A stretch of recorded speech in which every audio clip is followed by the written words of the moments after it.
parallel.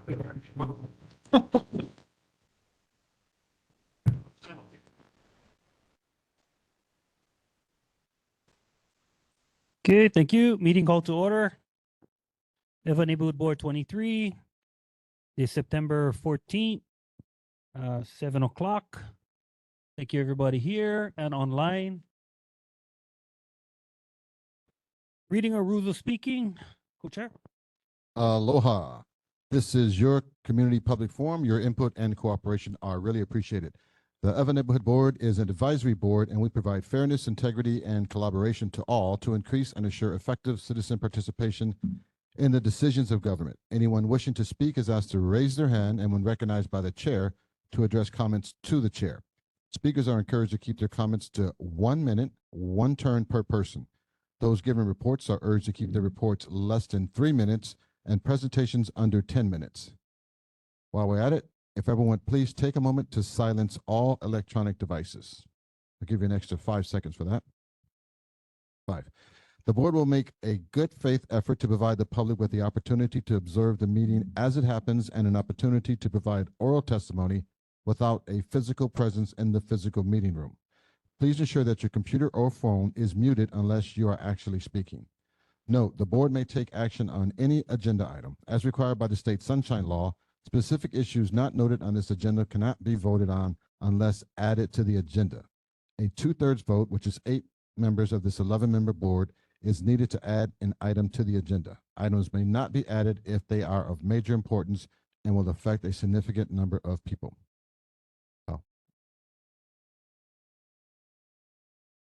Okay, thank you. Introduction of board members. I'll start from my far right, and then we'll go online. Aloha, Corey Rosenlee. Aloha, everyone. This is Alexander Gauss. Aloha, neighbors. My name is John Clark III. Good evening, Mitchell Tainanis. Go ahead, John Rogers. John Rogers calling in from Indianapolis, Indiana, Eastern Standard Time. Thanks, John. Jamaica. Hello, Jamaica Cullen. Thank you. Trey. Hello, Trey Gordner here. Hey, thank you. We have a quorum. Okay, moving on to public safety first responders, Honolulu Fire Department.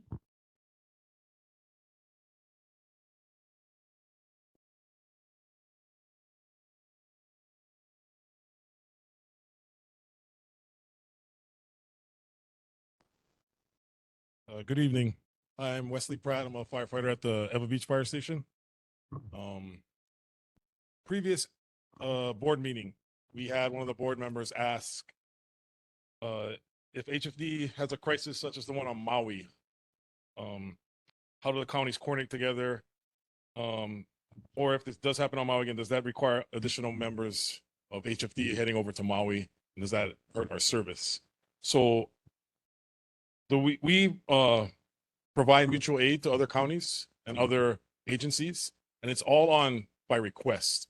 So it isn't just automatic from us. They need to request to have that. Also, the level of support is dependent upon what our needs are to maintain our services. And so we're not going to send more members than we can so that we can still provide service here. That's to answer that question. We have had, for the past month of August, we had 26 different fire calls, 176 medical calls, and 10 car accidents.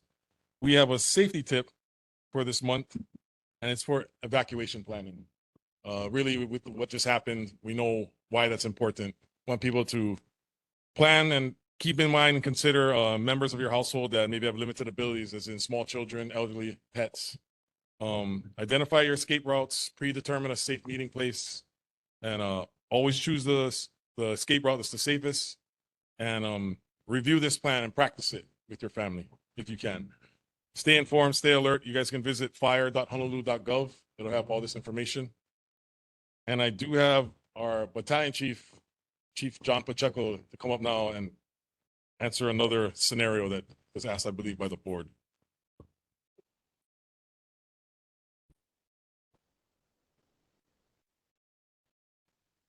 Aloha. My name is John Pacheco, Battalion Chief, Battalion Chief for the Leeward Coast, including the Evo Plains. I just wanted to add something to what firefighter Pratt just mentioned. We also enjoyed the support of the state and federal firefighters and their resources. So if something were to happen here, that would actually be our first line of defense before we would try and exercise any mutual aid agreements with other counties. We do have mutual aid agreements with state and fed. Okay, this part, I'd like to read a statement here. The HFD is working collaboratively with various state and city agencies on wildland fire prevention, preparedness, and response efforts. The state of Hawaii DOT, Department of Transportation, has partnered with the HFD to create effective fire breaks by removing and clearing flammable vegetation and combustible growth near residential areas that have been identified as high-risk areas. One such area is Verona Village. The HFD and state DOT are currently coordinating efforts to begin work in Verona Village. This very afternoon, myself, members of Engine 24, our Evo Beach engine, Quinn 24, and Engine 43 at East Kapolei Station.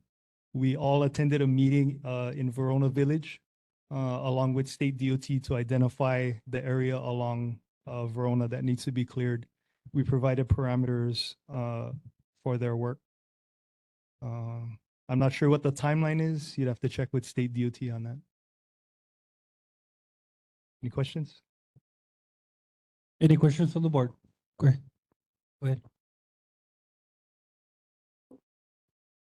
Thank you. One of the concerns with the Maui fire was the electric poles potentially sparking. One of the community members sent me pictures of EVA electricity pole lines that are leaning, potentially falling over, and I'm just wondering if that's a concern that the fire department has. We are concerned with anything that could start a fire, and if I would encourage whoever sent you those pictures to definitely reach out to HECO to try and get these things resolved. Follow up, Chair. Just curious to see then if there's any assessment that you make about any potential risks such as these lines.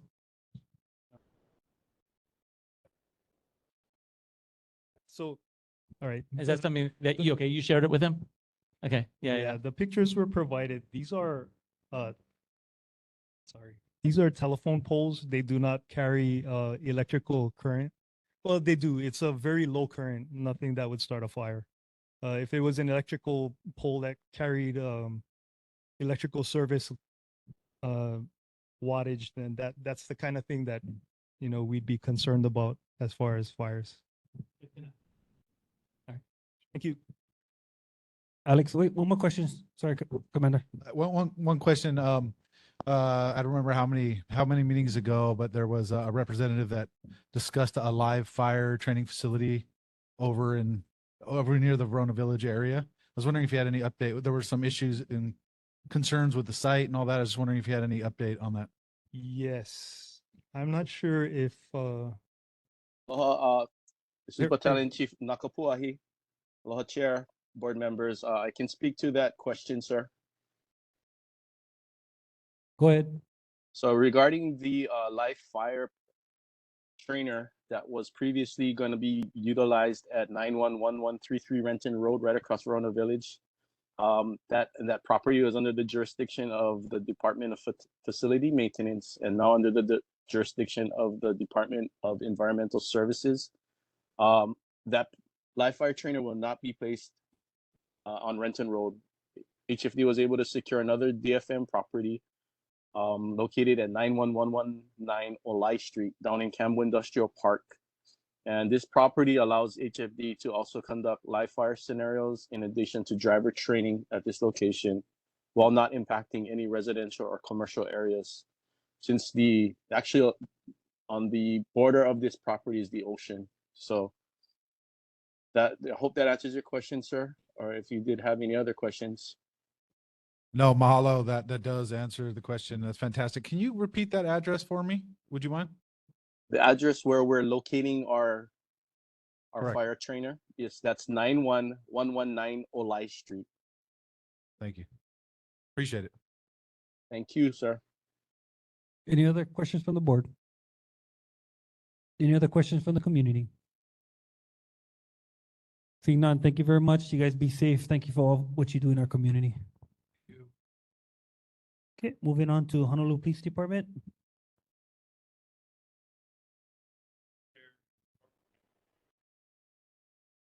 Corporal Roland Pagan with the District 8 Community Policing Team. For your stats for August, we had 27 motor vehicle thefts, 7 in our area, 25 burglaries, 8 in our area, 108 thefts, 31 in our area, 25 unauthorized entries into a motor vehicle, 5 in our area. There's a total of 473 citations issued. Total number of calls was 8,071. And there was 2,005 in our area. That's all I got for the stats. Open to any questions, comments, or concerns. Any questions from the board? Any questions from the community? Okay, seeing none, moving on to Weed and Seed. Thank you, sir. The only thing I got to mention for Weed and Seed is Weed and Seed is having their legacy luncheon on November 3rd. It's Friday. It's going to be held at the Okinawan Center. Anyone interested in attending can go to the Weed and Seed Hawaii website. They can buy tickets, as well as anyone interested in donating any type of auction items or raffle gifts for the fundraiser would be greatly appreciated. On a side note, not necessarily Weed and Seed, but just to, myself and Sergeant Moroka attend a bunch of different neighborhood boards in the district. And I just want to thank you guys for the way you guys conduct your business, because some of them get a little crazy. And let's leave it at that. But thank you very much. Well, any questions from the board? Any questions from the community? See none. Thank you, Officer Pagan. Thanks, sir. Take care. Okay, moving on to Board Administration and Planning. Before we get to that, we had 3 more board members. Could you please introduce yourself that came in? Hi, everyone. I'm Jana Dela Cruz, and I'm the secretary for the board. Wayne Covey. Julie Reyes Oren. Thank you. Okay, moving on to item 3, approval of regular meeting minutes for Thursday, August 10th.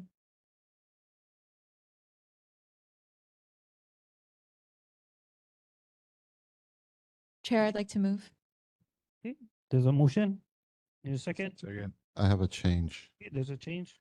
Where is it? I would say in addition. At the minute 54:53 mark is the first one. When one of the neighbors that was attending virtually, it says she raised concerns regarding all the rubbish on the Tripoli Access Road and other roads on the way to White Plains. Before she made that remark, or right around that same time, she also mentioned that she would rather attend virtually because of the hostility of some of our representatives. I'd like that to be in the record.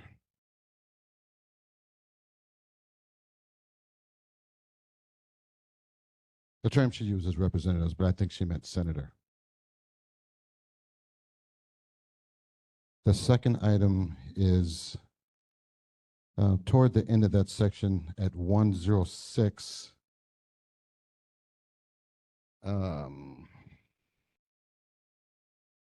That was actually during the Hunt VA clinic update. The senator chastised Mr. Gaston, Tony Gaston, about what he was going to do for the veterans. It should be noted that Mr. Gaston is not employed by the Veterans Administration, but rather by Hunt companies, I believe. Okay. I don't think it is proper nor correct for our invited guests to attack other invited guests or castigate them when it's not their area of responsibility. So I'd like that to be added to the record as well. Mr. Gaston was very gracious and said that he could possibly follow up with the VA, but he shouldn't be berated on what he's doing to fix the VA's problems. Those are my only changes, Chair. Thank you. Does not work for VA.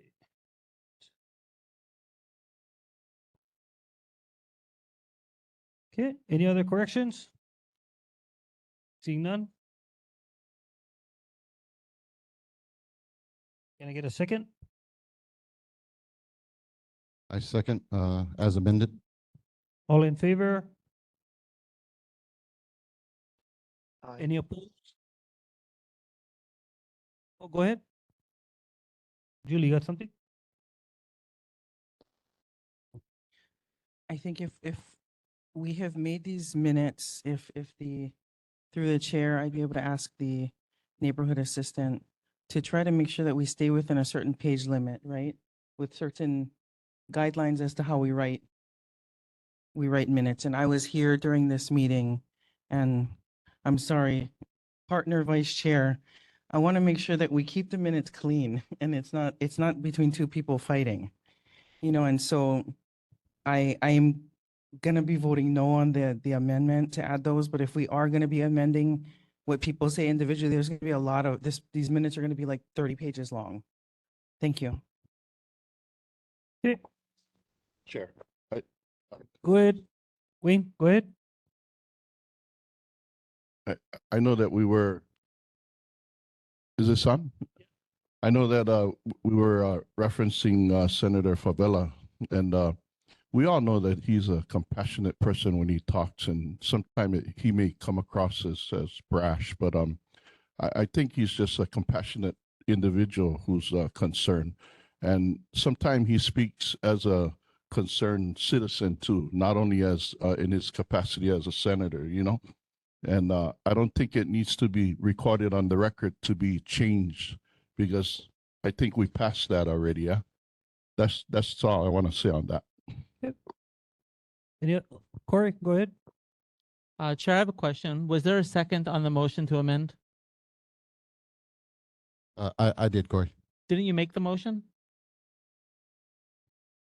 No. You made the motion to approve the minutes. There was no motion to amend the minutes, which would need a second on the motion to amend and then a vote on the amendments before we vote on the main motion, which is the approval of the minutes. So I just want to make sure that we're following the proper Roberts rules. Thank you, Corey. Sure.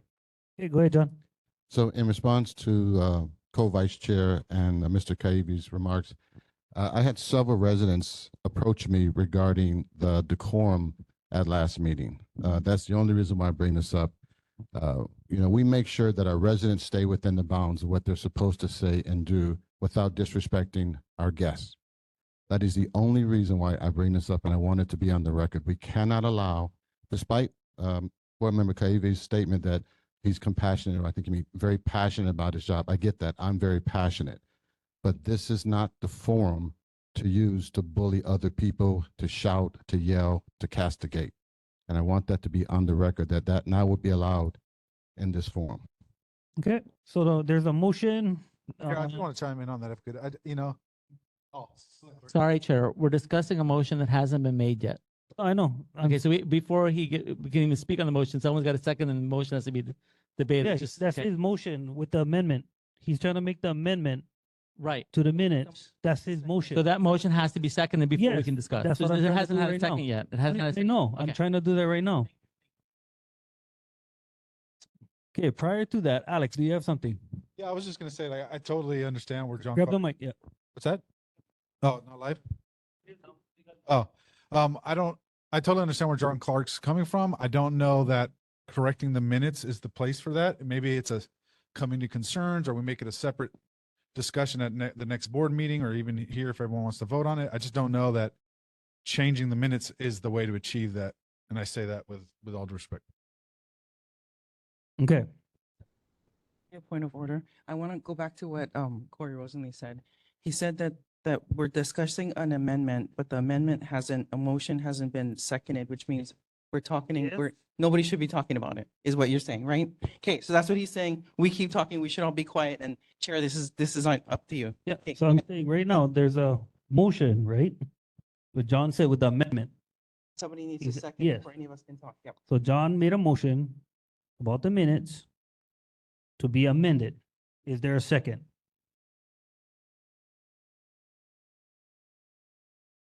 I second, Mr. Chair. Okay, Trick, got it. Okay. Now roll call vote. All in favor? Oh, gotta be roll call. Okay. Do we have to vote on it? Just adding. Oh, sorry about that. You guys making me all Confucius over here. Okay, so we're adding as amended. Got it. Yeah, moving on. Presentations, we have Farrington Highway expansion between Old Free, Wait, Old, sorry, we didn't take a vote. they said no, there's no vote. It's just a correction to the minutes. All right, so they just. That's all it is. The fact that you don't like what I'm saying doesn't matter. No, so There's what no vote. happens, no, you make a motion to amend, we have a discussion, we vote, and then if there's an amendment, we go back to we take. we So accept it the would go, yeah, we voted second, debate on the motion, vote on the motion. If it passes, then we're voting on the main motion, which is to approve the minutes. So we got to take a first vote on the amendments, whether we approve the amendments. And then if we approve the amendments, then we have to approve the minutes as amended. But that's, if we're gonna go by Robert's rules, this is Robert's rules. Basically, on the plan, it says that the chair does only ask if there's any correction. And then ask whether or not if everybody approves that correction, basically, you can actually do that as well. But it is not required under the neighborhood board, the plan. So so I can say I make an amendment to delete it again right afterwards? Like it- Basically, if whatever you guys need to do, actually the summary, that's what we're all required for, the NA. No. And CEO is only required to do that summary. It is the secretary, if you guys want to make amendments, you can actually have the secretary, that's the secretary's job to make all those changes that more of, and submit, amended. Sorry, through the chair, can I ask him a question? Is it okay? Go ahead, Julie. Okay. So Zoidel, are we required to follow Robert's Rules of Order when we're operating? Are we following Robert's Rules of Order, or how are we operating? That's the question. When it comes to the minutes, a motion is not necessary. The chair does only can ask if there's any correction. No, If but- after the corrections is made, he does have to, you can actually ask if the minutes, if everybody's agreed to the corrections. And sorry, I know, not to be annoying, I'm a stickler for rules, but if we're gonna say that we follow Robert's rules, we can't say we follow Robert's rules except when we take minutes. So if we follow Robert's rules, then Corey is correct on how we do the process, and that's what I'm saying, right? I mean, if I can pass this down. Yes, back to- you can do that. If you guys want to actually do that, to do motions and all that, yes. Okay, so I think on what we're saying is that if we're gonna follow Robert's rules, we wanna follow Robert's rules. Right, and then you didn't, there was a second, so basically the discussions, you guys now can discuss as amended, right? Yeah, but then we have to take a vote to amend. Yes. Yeah, so, If you guys agree to the amendment, if you guys do not agree, then yeah, we didn't agree Yeah. though, that's what I mean. Okay, so we're taking the vote, right? Okay, good, thank you. I- I think raise a hand is fine. Chair, may I say something? Jenna, Just Go ahead. based on what Julie was saying, if the member would like, or if the members would like to follow Robert's rules in order to approve the minutes and any amendments made to the minutes, we should do that. And if we do that tonight, I believe that there's technically no motion on the floor or a sub motion on the floor regarding the minutes because Vice Chair had made a motion and seconded his own motion, but we actually need two separate people to make the motion to amend and then second the motion to amend. So, And then we can continue that discussion. so the motion on the floor right now is the minutes as amended as so it was motion was made by John Clark, seconded by Trey And that is the motion to create the with the amendments amendments. or to approve the minutes with amendments. With amendments. Do the amendment. So with amendments, then whether it passes or fail, if it failed, then we go back to the main motion as written. Okay, so the motion presented by Vice Chair and Trey is to just amend the minute. Yes. Okay. So I'm gonna do a roll call. Okay.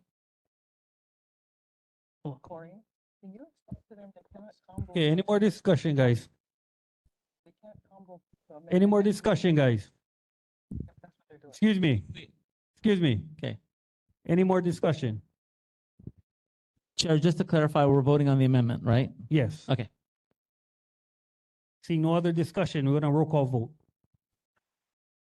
Jamaica. Can you turn on your are you able to turn on your camera? Jamaica?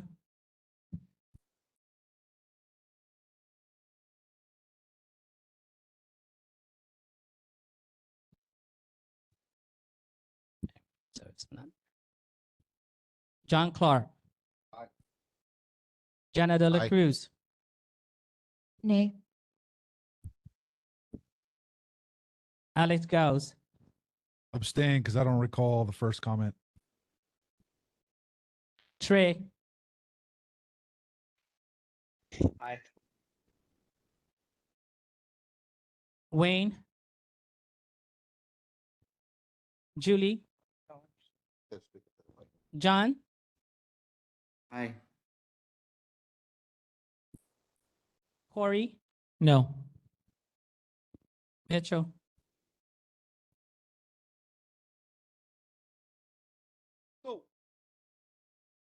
Okay. 3 yes, 5 no, 1 abstain. So it's not adopted. So you go. Now going back to the Board Administration and Planning again, approval of regular board meeting minutes as written for Thursday, August 10th. So we gotta just vote on the minutes. We're accepting the minutes as written. What's that? Yeah, we just didn't accept them again. So we're all accepting it, right? Oh, you gotta take the vote. Okay, now we're gonna take a roll call vote on this again. Okay, go ahead.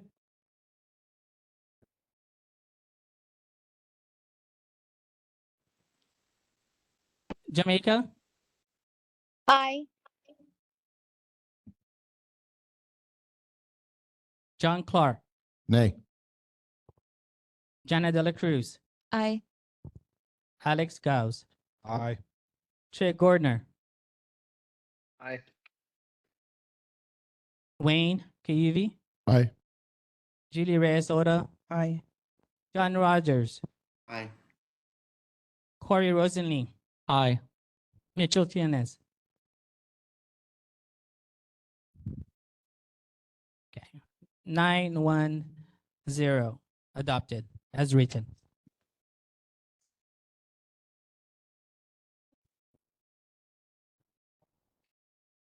Okay, moving on, presentations. Frankton Highway expansion. Juan, are you online or here? I'm here. Can you hear me? Yeah, go ahead. Awesome. Okay, so good evening, Chair, members of the board. My name is Fawn Yamada. I'm here with Henry Kennedy, and we're from the Department of Transportation. We have a short presentation for you on the status of the Barrington Highway widening project.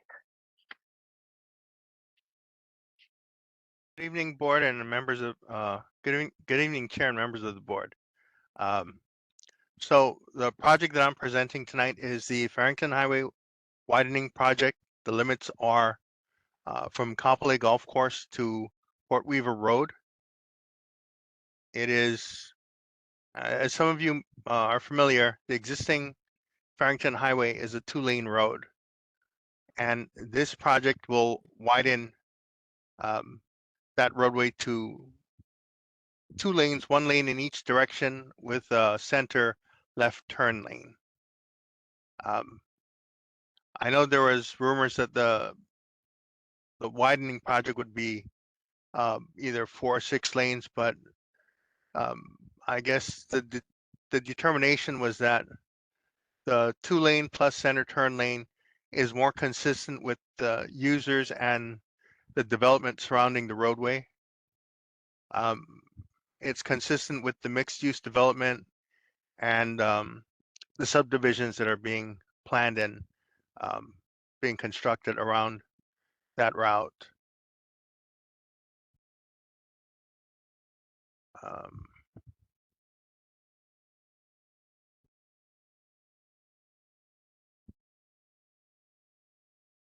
So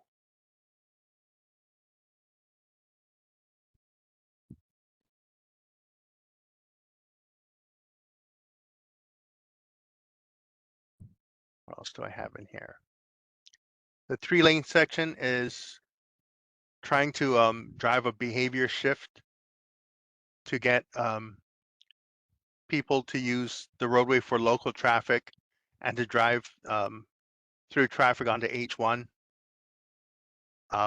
During peak hour, they may use a partial or contraflow of Farrington Highway.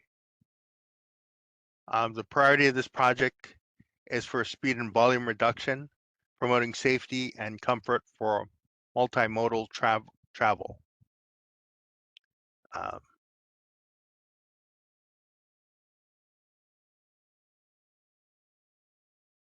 Right now, the project has already been bid and the contractor selected for construction of the project is Nan Inc. And we anticipate physical construction starting in spring of 24. So that's it as far as presentation. Are there any questions? Any question from the board? Yes, board, Chair, I do. Go ahead, John Rogers. Hi, Henry. So can you talk about specifically the pedestrian and bicycle facilities that are going to be part of this roadway? Okay, so there are 6-foot bike lanes planned on either side of the road, and then there's an 8-foot sidewalk for pedestrians. Okay, so what is the speed limit of this roadway? I don't have that exact detail offhand right now, but I believe it's going to be somewhere in like 35 miles per hour. Oh my God. Okay, so Chair, if I make one more follow-up. So it wasn't a rumor when when you folks first presented to us, it was a 4-lane highway with bike lanes and sidewalks on each side, and speed limit was 35. And so this is concerning me. If you're going to have a speed limit of 35 with a 3-lane road, a 2-lane road with bike lanes that aren't protected or at least buffered, because people will be using this to commute and to get from A to B. It's another way to go east and west, which we don't right now. All we have is Kapolei Parkway. So is this is the final? We're already at the final stages, and there's no option to change this. Is that true? Well, I would have to confirm what is going to be posted at the speed, but the configuration is set for a 3-lane section. Yes. Okay. Any other questions for the board? Any other questions from the community? Go ahead, David. Hello, my name is David Aki. I'm with the city bus for 45 years. I'm a bus driver. When you talk about, I want to know where you're going to start this project, only because you cannot start them at Fort Weaver. It's too congested over there, and you get the hospital, so you got to start them at the Parkway. Is that where you plan on starting them? Where's the starting point? I'm sorry, I don't I didn't look up the construction sequencing. I don't have that information in front of me, so Okay, we'll have to go back, look at it and bring okay, it okay. back to Next you guys. question is, you know, when the freeway back up, that 2-lane stretch is where a lot of people get dumped on in the city buses. So I'd like to know, what is a backup plan when that thing get all clogged up? Okay, only because it's happened before. Anyway, thank you, yeah. Thank you, Uncle. Okay, seeing no other questions. Thank you, Henry. Okay, And thank Fawn. you. Okay, moving on. Residents, community concerns, and community announcements. We're gonna open this up to the community first and then board members. Anybody from the community has announcement or concern, please step up to the mic and state your name, your concern, or your announcement, please.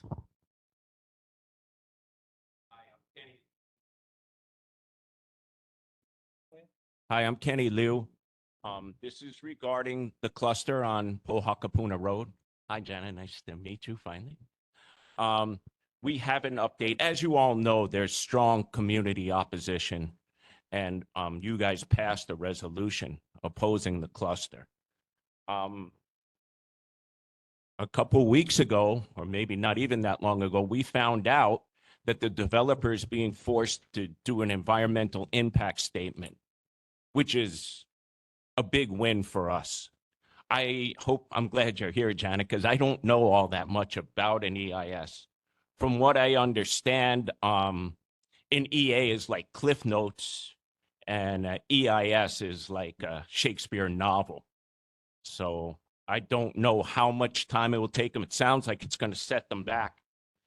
From this flow chart, I have months, if not a year or so. And I don't know, but hundreds of thousands of dollars. So people of the community, if you're opposing this, we believe that it was our strong opposition that caused the DPP to make them get an EIS because they had an anticipated FONSI, finding of no significant impact. Last point is we now have a proper chance to voice our concerns. There's a scoping meeting here next week at 6 o'clock. And really appreciate if everybody would come out. I have information and I have a written list of our concerns. So I have one for every member of the board and everybody in this room. Thank you.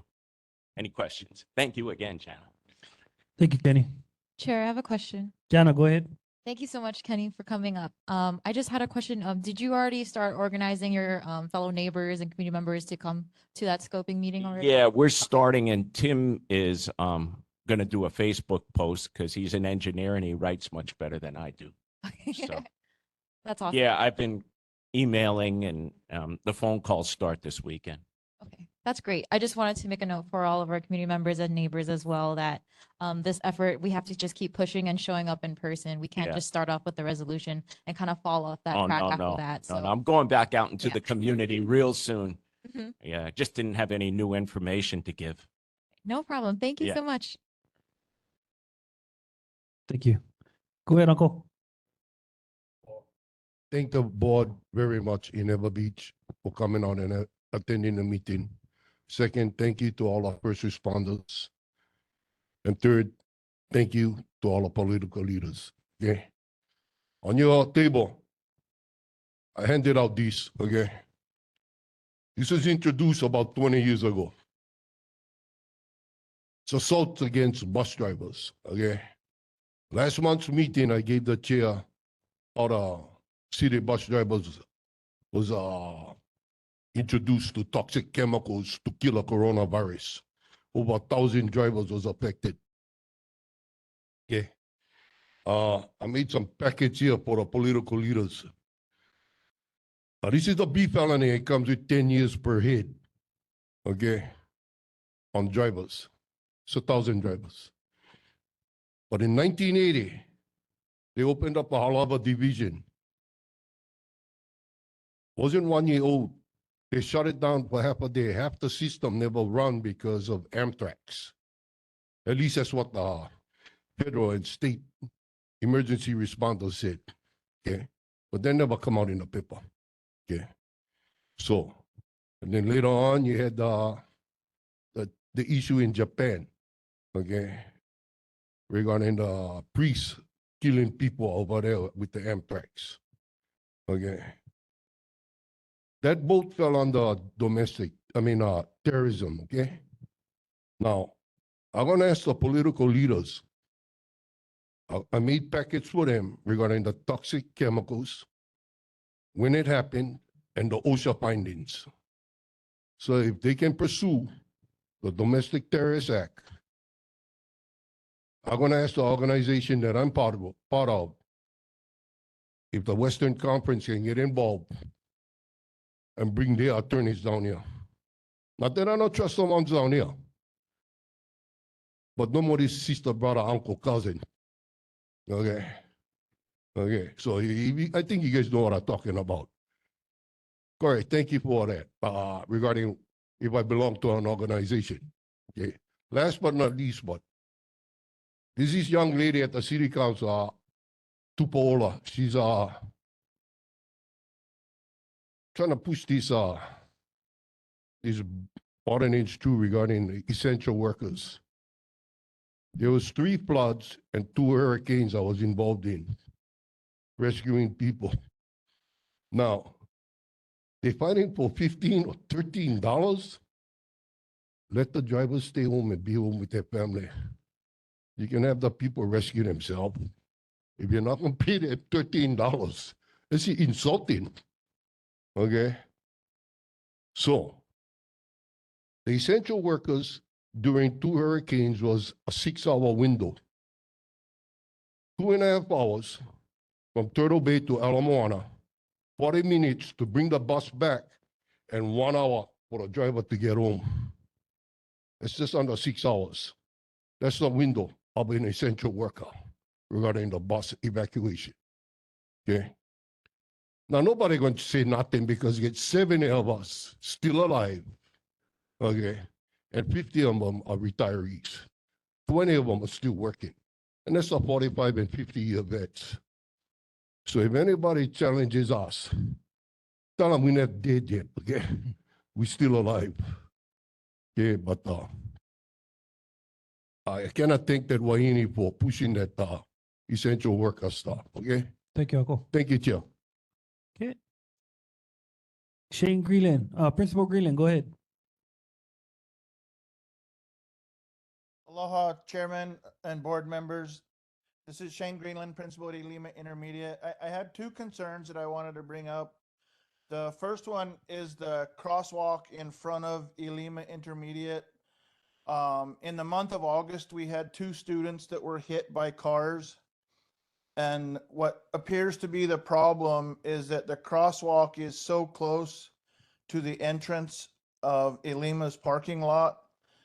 When the turn lane backs up, the cars that are coming from North Road going towards the freeway side, cars are not able to see kids when they're coming across.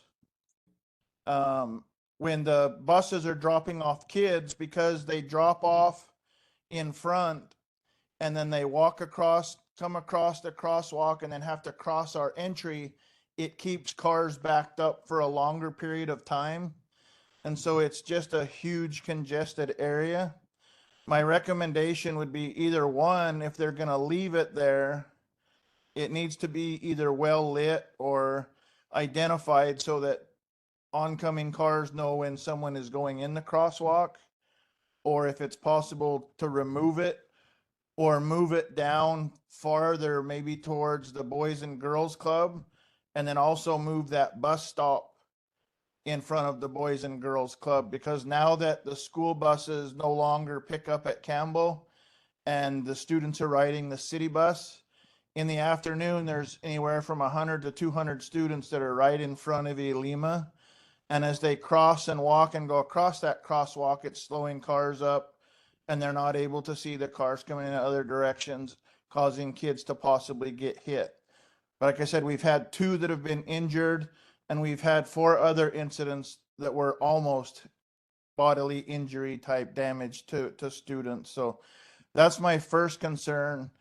The second concern, and I believe Board Member Clark brought this up a couple years ago, on Papipi Road, as you go down, there are 8 street signs that are in the middle of the sidewalks. And it's causing problems, especially where more kids now are riding bikes to school. This last weekend, I saw a kid that had to ride his bike off of the curb because an elderly gentleman on a scooter was coming up and he didn't have nowhere to go. But as he came off the road, the truck that was coming by clipped him with his passenger side mirror. It's just not enough room for a safe route to school. And I think they should either remove them and not put them anywhere, or at least put them into the grass so that the sidewalk is more freely. But those are my concerns. Thank you very much. Just appreciate your help if we can try to do something to keep kids safe. Thank you. Chair? Go ahead, Corey. Hi, Shane. Listen, first, sorry to hear about those 2 students. And I'll tell you, I am often very terrified of that crosswalk and seeing students. Just this week, I saw 2 young kids just blatantly run across there, and I was terrified for them. Years ago, we used to have adult crosswalkers that would help students monitor it and try to help. And I'm just curious, whatever happened to those? I'll be honest, I'm not sure, but I do my research and see if I can find out when they had them, how long ago, and why they were removed. Yeah. Okay. Thank you, Shane. No, thank Okay. you. Any other questions from the board? Hey, Shane, I got one real quick one. On that issue about the crossing guards, what is your recommendation? Removal or, It's hard to find crossing guards, and I would say if we could find enough, I would like them more at all the elementaries first. I think they need safer roads and crossing for elementary kids. Middle school and high school kids usually can navigate the community. But if the crosswalk is not safe and it's not being stopped by a light, I mean, that would be an alternative. But it's just a very scary area to put a raised crosswalk. It's nice to have it for a speed bump to slow them down, but it's a tough area right there because it's just so close to an entry of our school. It just backs up cars. okay. Sorry, Chair. Just Sure, follow up, thank you. please. Go ahead, Corey. So Shane, I agree with you. I know the 4 principals meet, but I do think even Poakea kids are going across that. I know Campbell kids are going across that. So maybe it's something that you guys could share financially. I can bring that up when we do our PIC meetings. Thank you. Yeah. Thank If you. I can, Chair, if I can ask, Go ahead, John Rogers. yeah, Shane, hi Shane, have you to the DOT, HDOT, or the city about this? I mean, where do we go with this as far as, where have you gone with this so far, I guess? Just concerns coming from parents. I wanted to kind of reach out to the board. I know the elected officials and members of the agencies attend. So I'd kind of like to hear their take on it. I know it was installed at one time, it was taken away, and then it was brought back. So I don't know all of the history on that, but I just know if I could show the videos of the 2 kids that got hit, you would be greatly alarmed that they should have been dead. They got hit that hard, but just lucky enough that it was on a side and not directly in front of the car. But because there's investigation, I'm not able to show the video yet. But I can show you when it's done. It's very scary. Principal Greenland, we have one of our elected officials here that can answer that question for you and John as well. Go ahead. Okay, just real briefly. So I'm not going to address the speed hump and the crosswalk, but I can address the crossing guards. So HPD Traffic Division has budget for this, and their division has been going out at job fairs trying to recruit crossing guards. And so I can put the principal in touch with Traffic Division. So it's not the CPT officers that come. It's not your patrol officers. There's a specific JPO division of traffic that they do. And unfortunately, a lot of the crossing guards are older. Many of them have passed away. A recent one in Makakilo, she passed away. And so they've been having a hard time trying to recruit people who want to do this type of job. But I think as far as crossing guards, it's not a city, it's not DTS's budget, it's HPD's budget that cuts for that. But they do have to work with the schools to your point, they have to determine whether or not the school is going to be kind of the point person, because that person would have to attend the school meetings and work with HPD and the JPOs to know the times that they're supposed to report. So I can put them in touch. Thank you, Councilmember. Chair, if I can make one more comment, and so the transportation committee, we can work with Safe Routes to School, the city and county Safe Routes to School coordinator, and see how she can help the community or what they can do for us, or at least give us advice. So I will bring that up with the Safe Routes to School coordinator for the city and county, and see what we can do with for you. Appreciate it. Thank you, sir. Clark, Question, Chair? John Clark, and then Alex on this certain issue about the crosswalk. Go ahead. So with the crosswalks, the primary challenge for those virtually as well as those here is, I think, more about the hours that are being worked by it takes a certain individual to want to show up for a couple hours in the morning, a couple hours in the afternoon, and that's it. So what you're really looking for here is a volunteer that is glad to receive some type of payment for it. So it's a very small niche, and as the council member noted, it's usually an older person, auntie, grandma, something like that, that wants to stay engaged in the community. So I think this is more of a marketing campaign that each one of the respective schools could do. Mr. Greenland, I know you were at Eva Beach Elementary, as well as where you're at now, and at Campbell before. So I think getting the members of the community to talk to their respective Ohanas and then to network in that way could be a way forward. Alex? Yeah, I have a question, maybe for Shane, maybe for John Rogers, about, so there was a lot of solicitation for those raised speed bumps. And I don't recall the whole design implementation and how that location was chosen. Perhaps Shane, your predecessor, Principal Bonilla, was involved. Do you know how that location was chosen? Just because I know there's a lot that went into actually getting those speed bumps installed, and now kind of, obviously hindsight's 2020, but having them finally installed and then them being an issue is a little bit problematic. And so I'm just wondering if anyone has any insight on how that location was chosen. Yeah, that I'm not sure. But I've emailed Principal Bonilla and I haven't heard back yet. Just history real quick. There was a crosswalk there for a long time, but I think Ron Menor took it out, Councilmember Menor at the time, and then it wasn't with. I don't think it had the community support with it. So as time went on, they put it back in, but they put it back in safer. But as our community grew, not knowing how much kids that we have going to all the schools, now it's a problem. So now we just have to address it in a way where our kids don't get hit no more. Yeah. Thanks for that, Mitch. Okay, Christina, go ahead.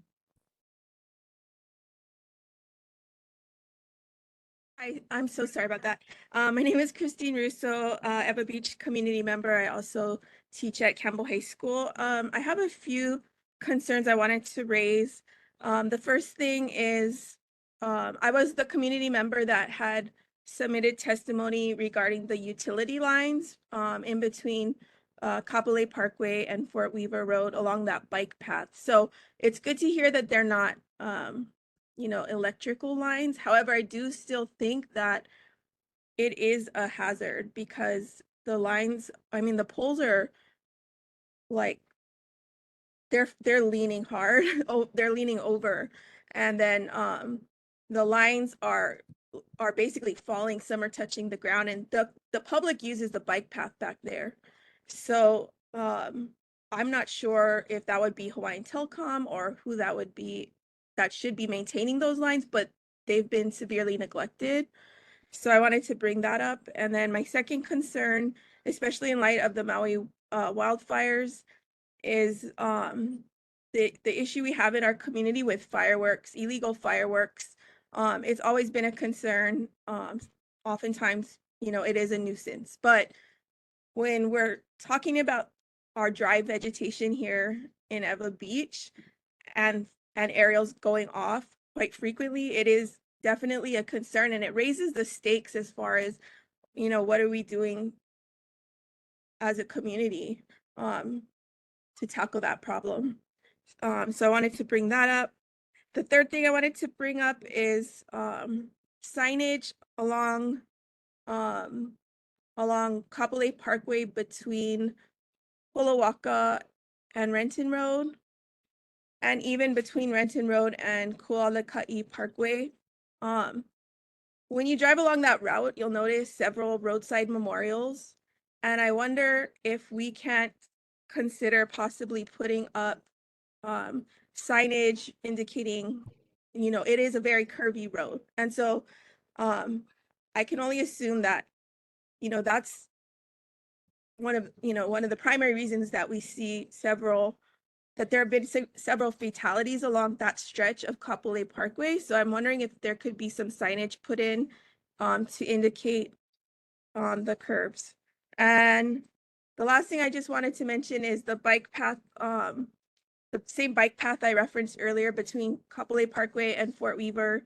The last time I went on it, which I'll admit was a few months ago, but it wasn't, it had several stretches where the path had been kind of broken into and it was uneven. So I wanted to address that as well. And finally, I just wanted to comment on Principal Greenland's input. Maybe we could look at assessing, you know, putting in a traffic light at that crosswalk. I do remember that the crosswalk that was there before was further up, and it was along the intersection a little bit farther towards Boys and Girls Club. And my assumption was that that also was not a safe spot for kids because of the other street right there. So I'm not quite sure where would be a good location for a crosswalk in that area for students, but maybe just look at the possibility for a traffic light for that area. Okay, That's all. thank you very Thank you much. so much. Okay, seeing no other community. Oh, we got one more. Go ahead, Rodney. Then we'll move to the board. Aloha Board, thank you for having me. Name is Rod Boucher, community member for the last 24 years, neighborhood board member for 5 of those. I'm here in reference to volunteering for the Red Cross and to prepare and stay prepared. We're still in hurricane season. I've given out handbooks they're back here on the table as well. They have a lot of good information. Since we are still in hurricane season, we are still in wildfire season as well. So everything that's been discussed previously is taking place right now. Well, we are in red flag timeframe as far as the drought. Please be aware of all that. When you're going through, when you look at the books or any other information on social media, make sure that you look at it for you and your family and your community. If you have not made a plan, a fire evacuation plan that was mentioned by HFD, that is something to do. It takes time to do it, and then you have to practice that plan with your family. You can't just leave it and collect dust. If you can practice it, spring forward, fall back, you know, if you do your smoke alarms, et cetera, please do so. Or if you practice it once with your family so that you know where your family can meet, if you're together or if you're in school, work, wherever, that you know how to contact them. That is very important. When you're doing this, when you make your plan, you need to practice your plan, and you also have to build your kit. All this information is in the books, and it's on numerous social media sites as well. When you make your plan, and when you build your kit, you're looking at your shelter in place. If you're going to stay at home, what do you need? Typically, right now, 14 days is a minimum to plan for, and that takes a lot. I usually drag in a bunch of gallon jugs of empty water bottles, and 14 gallons for 14 days for one person, not including your kapuna, your keiki, your pets, your entire family. So consider that. You don't have to go out and buy cases of water. You can use tap water if you like If you're okay with tap water, drink the tap water. You'll have it available for you. I did this presentation for about 15 minutes at the Carpenters Union last week, and next week I do it out at the North Shore Chamber of Commerce. When you make your go kit, think of what you need for 3 days and what your family needs, your pet, your kapuna, your keiki as well. I have up here a little emergency radio that we used to give out at our fairs. People didn't fight over them. They fought over the toilet seats that we gave out with the Home Depot buckets. But it's important when you hear the sirens, if you hear the sirens, it's not only on social media, television, radio, but you also have radio, AM, FM, et cetera. Please contact it or at least pull it up, whatever you mean that you want to hear follow-up information. And that is what I have here. When you do plan out, I've mentioned your keiki, your kapuna, your pets. Consider your neighbors. If you've never talked to your neighbors about a plan for your house, their house next to you, their apartment, consider that. You'd be amazed at who you find out you have as neighbors. I have a retired firefighter, I have a retired construction worker, and I have across the street, I have an active policeman. So that's good to have in your neighborhood. My last thing, important papers, insurance papers, mortgages, et cetera. Plan ahead. If you've got it in a safe or file cabinet, think about what you're going to need if you got to get out the door in your place. If your fire goes up, unfortunately, it just happened 2 days ago down in Waikiki, the loss of lives and papers were, whatever happens. If you have important papers that you need, try to consider having it waterproof and ready to go out the door if at all possible. Thank you very much. I'll give away this if anybody can answer a question later. Any questions for the board? I want the radio. Thank you, Rodney. All right, thank you. Chair, I just wanted to make one community announcement if possible. Yeah, we're moving to the board. Go ahead, Wayne. Okay. I wanted to share with everybody the Ever Beach Lions Club is having their annual Ever Beach Community Christmas Parade on December 16th at 10 o'clock a.m. And they are also collecting canned foods as donations on that same day. And if anybody wants to participate, they can go to the Ever Beach Facebook page and fill out the application. And they're accepting applications from clubs, organizations, businesses, and schools. They all are welcome to participate in the Christmas parade. And this Christmas parade, again, is going to be on December 16th at 10 o'clock. And it'll start here in the parking lot of Campbell High School. Thank you. Okay, any other board member? Okay, John and then Alex.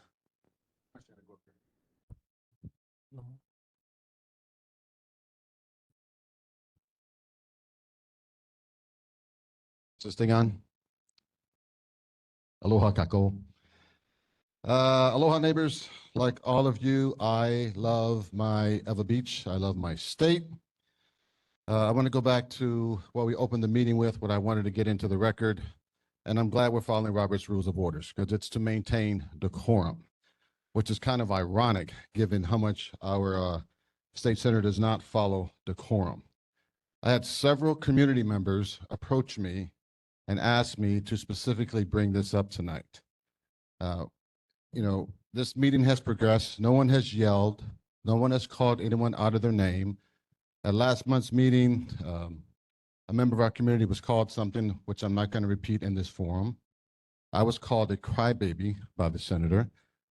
Even if I did cry, which I didn't, I don't think it's proper for a state senator to call me a crybaby in this forum.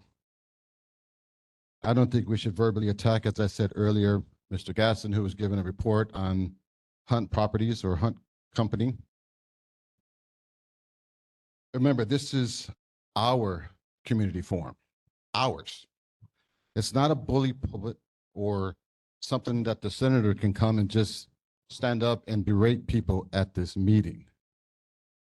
One of our board members seemed to imply that this is a personal thing between the senator.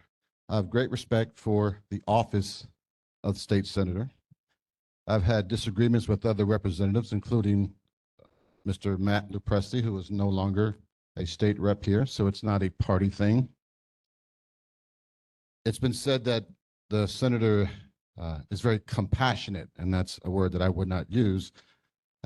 Maybe passionate, but I certainly don't believe that calling someone out of their name in a meeting like this is reflective of compassion. Lastly, and I know this is a stretch, but I would like my fellow board members to at least agree that that type of behavior does not belong in this forum.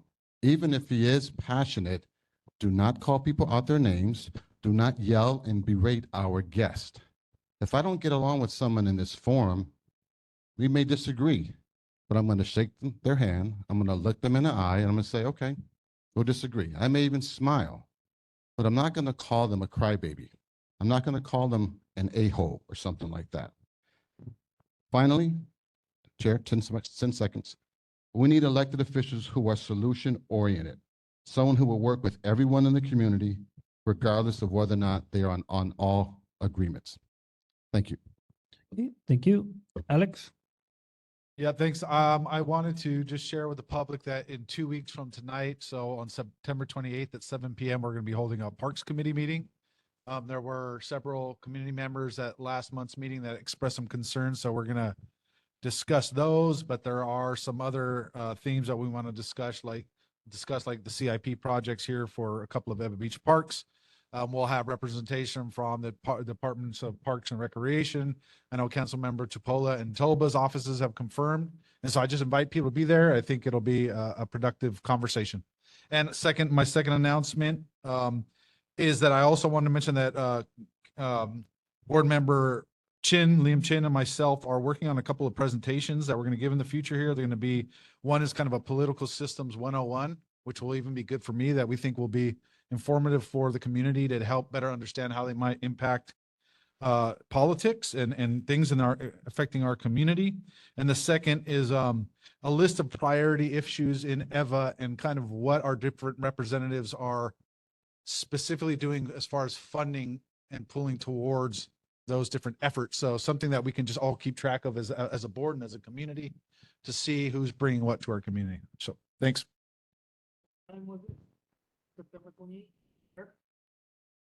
September 28th. Oh, thank you, Chair. It's September 28th at 7 p.m. in Asing Park. And it noted that it is the smaller of the two rooms. There is another event happening in the larger room. So noted for the council members as well. I'll send a reminder for that. But September 28th, 7 p.m. at Asing Park. Thank you. Any other announcements or concerns from the board members? Chair, I would like to address Mr. Clark's. Yep. Cannot. Only if you have a concern or an announcement. Okay. Yeah. I have a concern. Go ahead. Okay.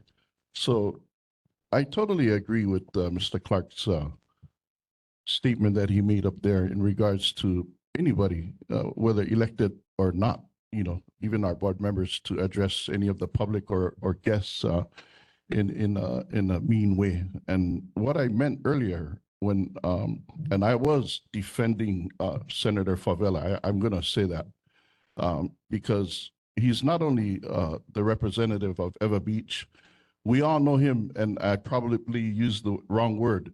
I meant to say passionate is what I meant to say. So I stand corrected on that. But I do know that he is a person who really cares a lot about the community. And yes, it's not proper to do what he did. I'm not condoning that. I'm not saying that it's okay. And as a board member, I apologize to the gentleman from Hunt, on behalf of myself, to you as a board member, because that is not proper. But what I'm saying is that I know that there's personal feelings that's going on. And I'm just trying to say that the senator, he's a compact, we all know that. We see him all the time here, talk like that. And I have conversation with him out there and tell him, hey, bro,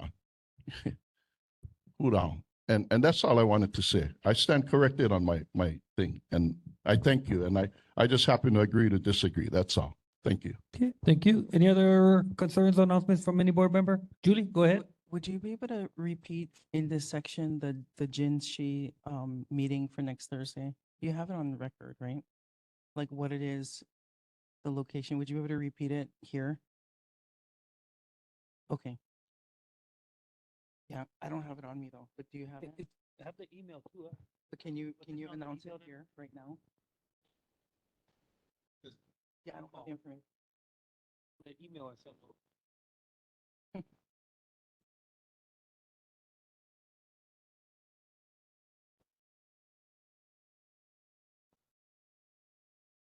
Kenny, you get the announcement again for the date and time in this room?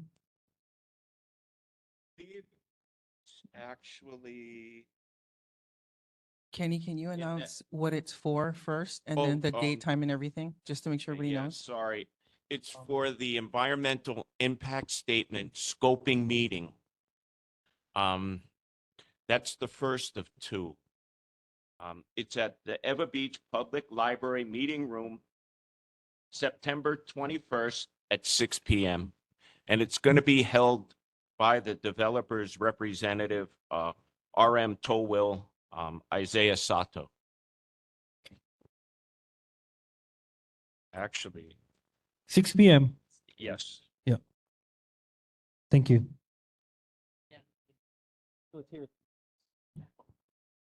Okay, I guess. Julie, go ahead. Julie, you got some, go ahead.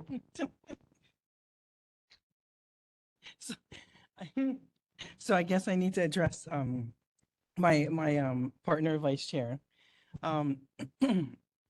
For since I think Wayne and John, you guys were online that day, right?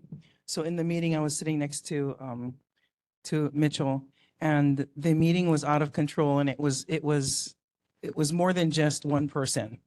So I do want to say that, when the meeting needs to be in decorum, it is more than just one person. And I think what I do for a living is I'm a teacher in Nanakuli and kids, and prior to teaching in Nanakuli, I was at DH and lockup. So I am seeing fights in person in front of me. It's a nature of the business that I do, right? So the thing when we talk to kids is we tell them first, what is your responsibility and what actions did you do to cause this situation? And that's the first thing that you have to look at first. And when I'm looking at the situation, I think the adults here are not looking at themselves first and answering that. And I think that we need to start there. But during that meeting, when I was sitting in this chair watching it, the adults were cross-talking and yelling at each other in the room. And it was more than him. It was more than Senator Favela. It was more than just that. And so I just want to make sure that when we are having these meetings, it is everybody making sure that they follow the rules. And if we're going to say that we're going to follow the rules going forward, then let's not just pick on you or me or him or Senator Favela. Let's say we're going to follow the rules today and moving forward. And that's what we're going to do. Okay, thank you. Seeing no other concerns or announcements, we're gonna move on. Section 6. But if any community member has a concern or announcement at any time, please raise your hand or come up to the mic as well, okay? And if you have any questions and concerns or whatever, write them on the form. Our NA will get it and send it to the right elected official. And my time is up. Sorry about that. Okay, moving on to Hunt VA Clinic. Tony?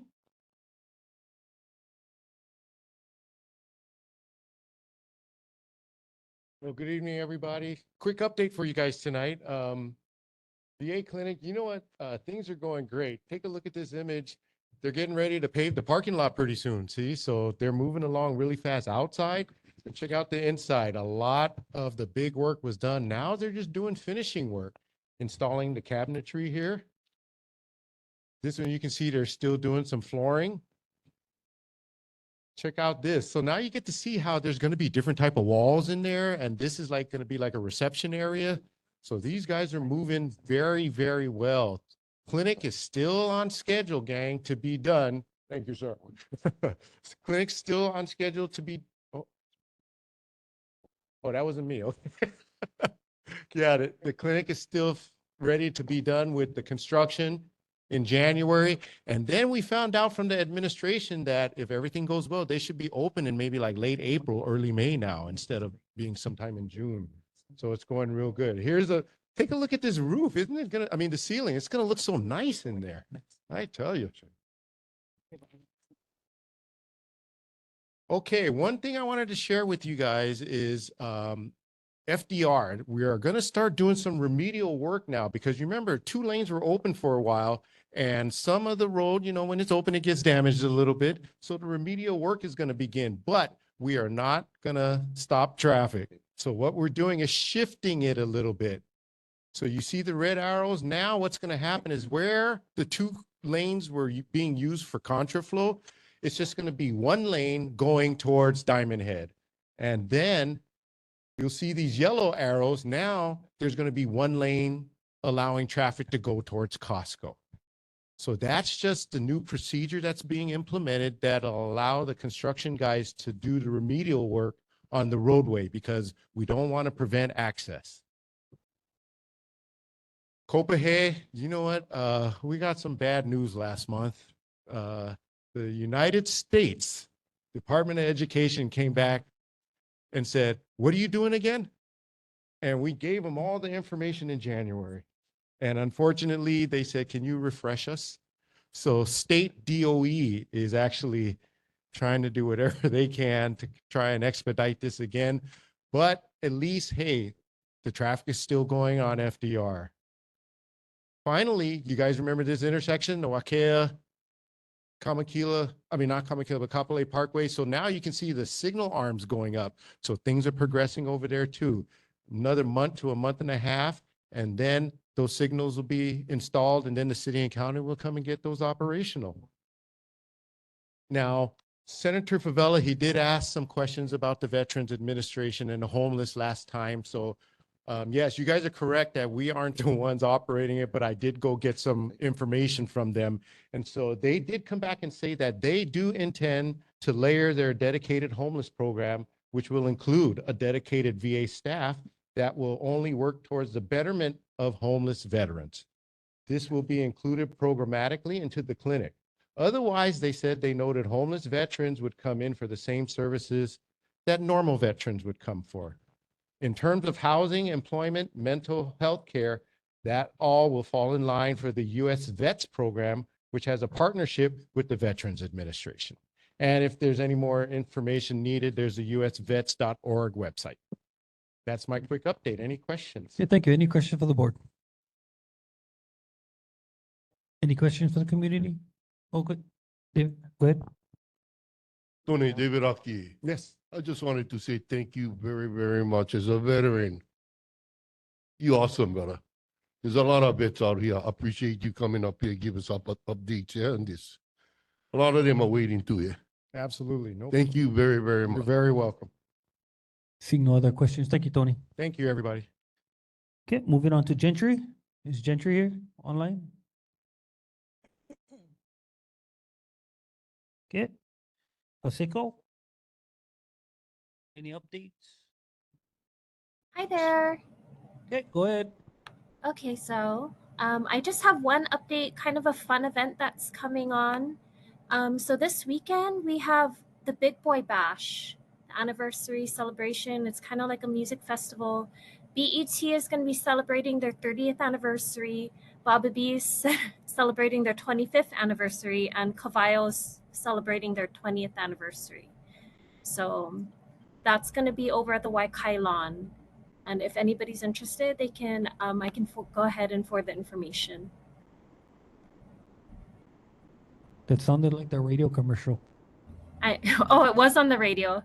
I just wanted to make sure everybody knew it was coming. All right. Any questions from the board? Any questions from the community? Thank you, Lisa. Okay, moving on to DR Horton. Anybody from Horton, Opili? Seeing none. Okay, we'll move on. Government officials, we're gonna go U.S. Marine Corps Base, Hawaii.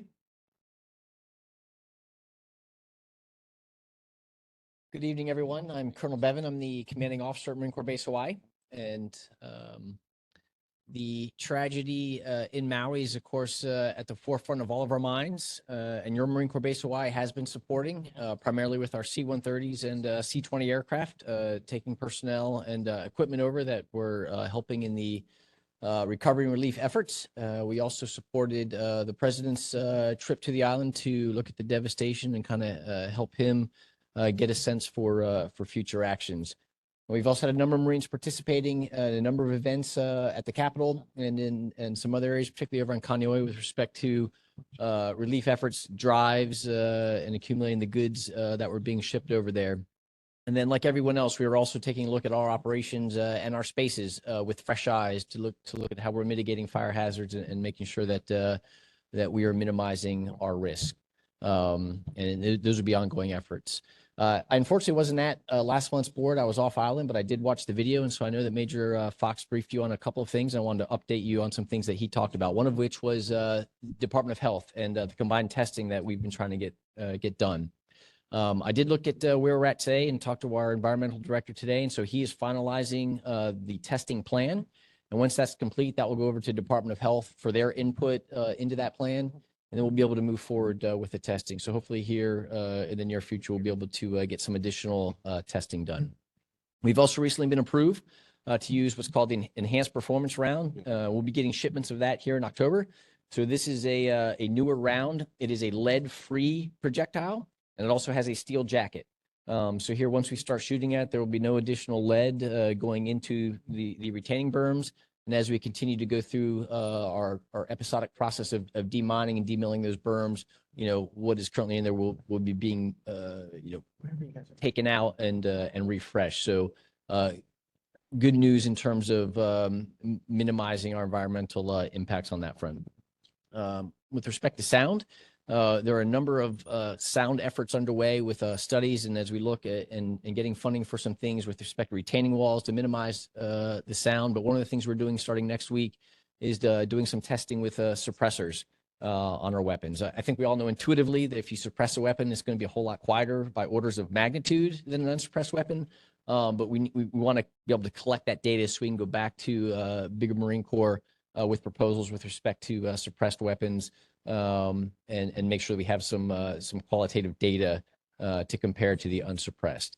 There are a number of other efforts underway with PRTF, and those have different time horizons based on funding and scope. But a lot of things are ongoing right now. But I think those three areas are fundamental and key and are substantive since the last meeting. I want to make sure that the folks here were tracking. We stand ready. And of course, anytime any has questions, comments, or concerns, please send them my way. If I'm not here personally, as I said, I watched the video from last month's meeting and Major Fox gives me a readout. So the feedback that you provide him does come to me and I take it and take it seriously. So I appreciate the comments at this board and the opportunity to engage in dialogue with you. So if there's any questions for me, otherwise, that's what I have for you. Thank you. Thank you. Any questions from the board? Yes. Okay, Alex and then Liam. Yep. Go ahead, Alex. I did have a couple of questions.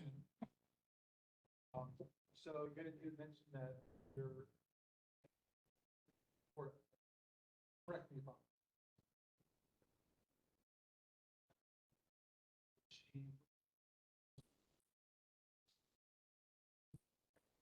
my understanding is that home authority sent PLH slew of recommendations.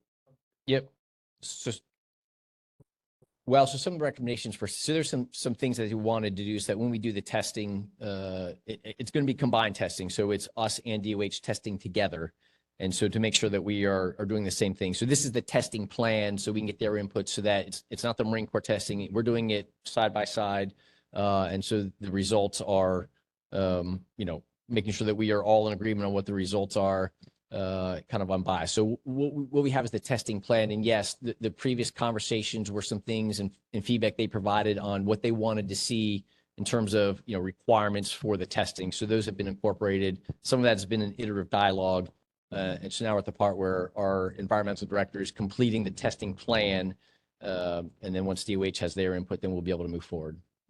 So I just want to follow Okay. up with that if I can, Chair. Wait, real quick. Let's get Liam and then you can go right back. Okay. Go ahead, Liam. You got something? Okay, yeah. Also, Alex's microphone was out, so couldn't hear his question. But I just wanted to follow up because I've had conversations with key personnel at DOH, including the point person who wrote all of the feedback on the Marine's proposed sampling plan. That person at DOH told me absolute with certainty they are not going out to be sampling side by side with the Marines. The DOH is significantly understaffed at the moment and said that short of a change in the decision by their management, that the Marines would be doing this on their own. So that's different information than what we just heard. So that's point number one. DOH won't be there.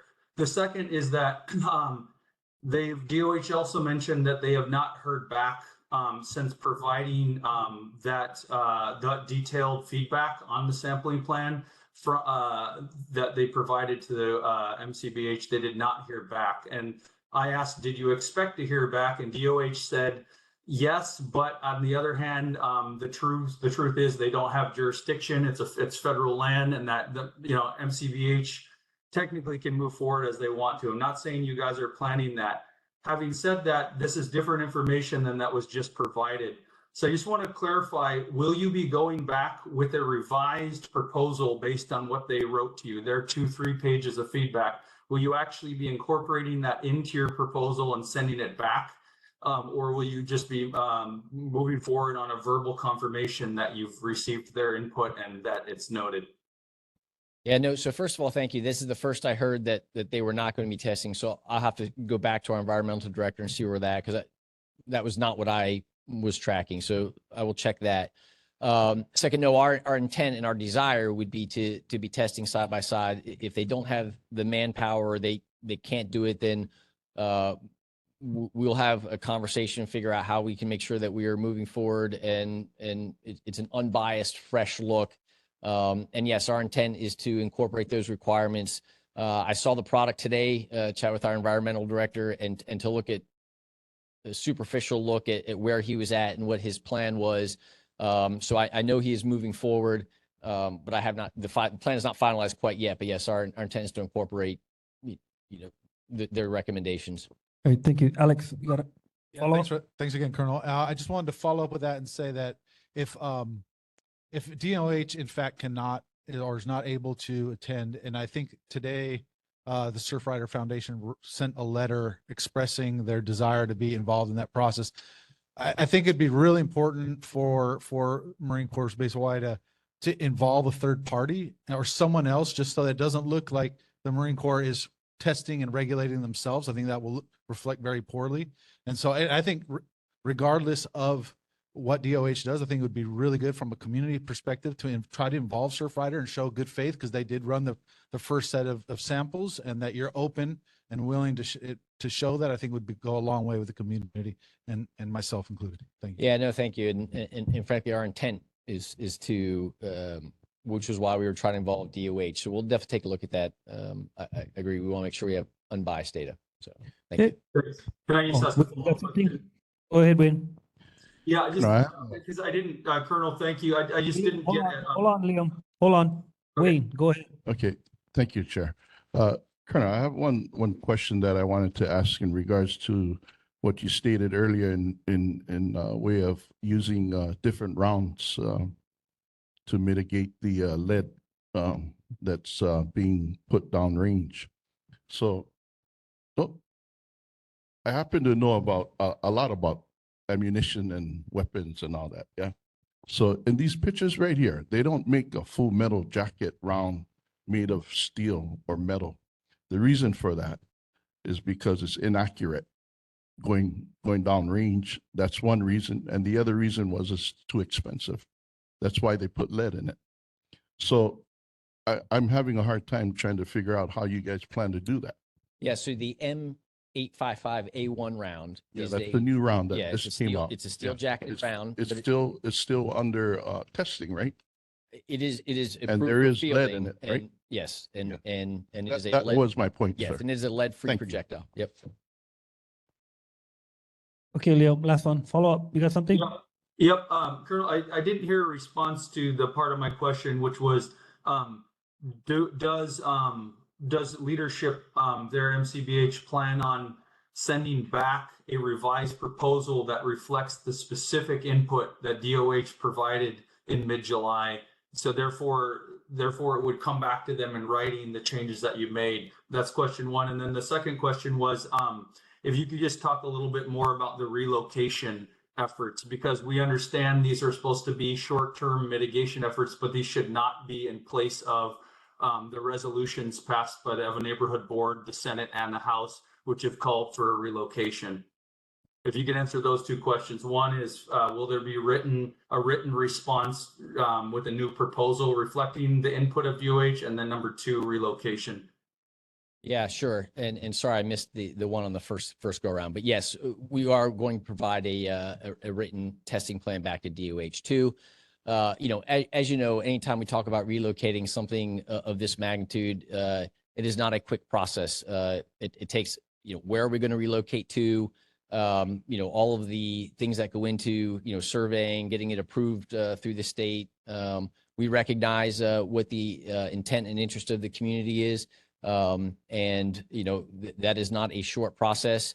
What I have to do in the near term until we figure out what the long-term solution is be as good a neighbor as possible, mitigate the concerns to the degree possible, because the training we do can't be replicated anywhere else. We've looked to see if we can participate with the Army and, you know, at Schofield Barracks, and we don't have the throughput anywhere else. But yeah, acknowledge your concerns with the long-term interest is, and we're working as best we can on that, but that is not a quick process. Okay, thank you very much. And thank you for your report. Thank you, Colonel, for coming out. Okay, moving on. U.S. Navy, Mike Andrews.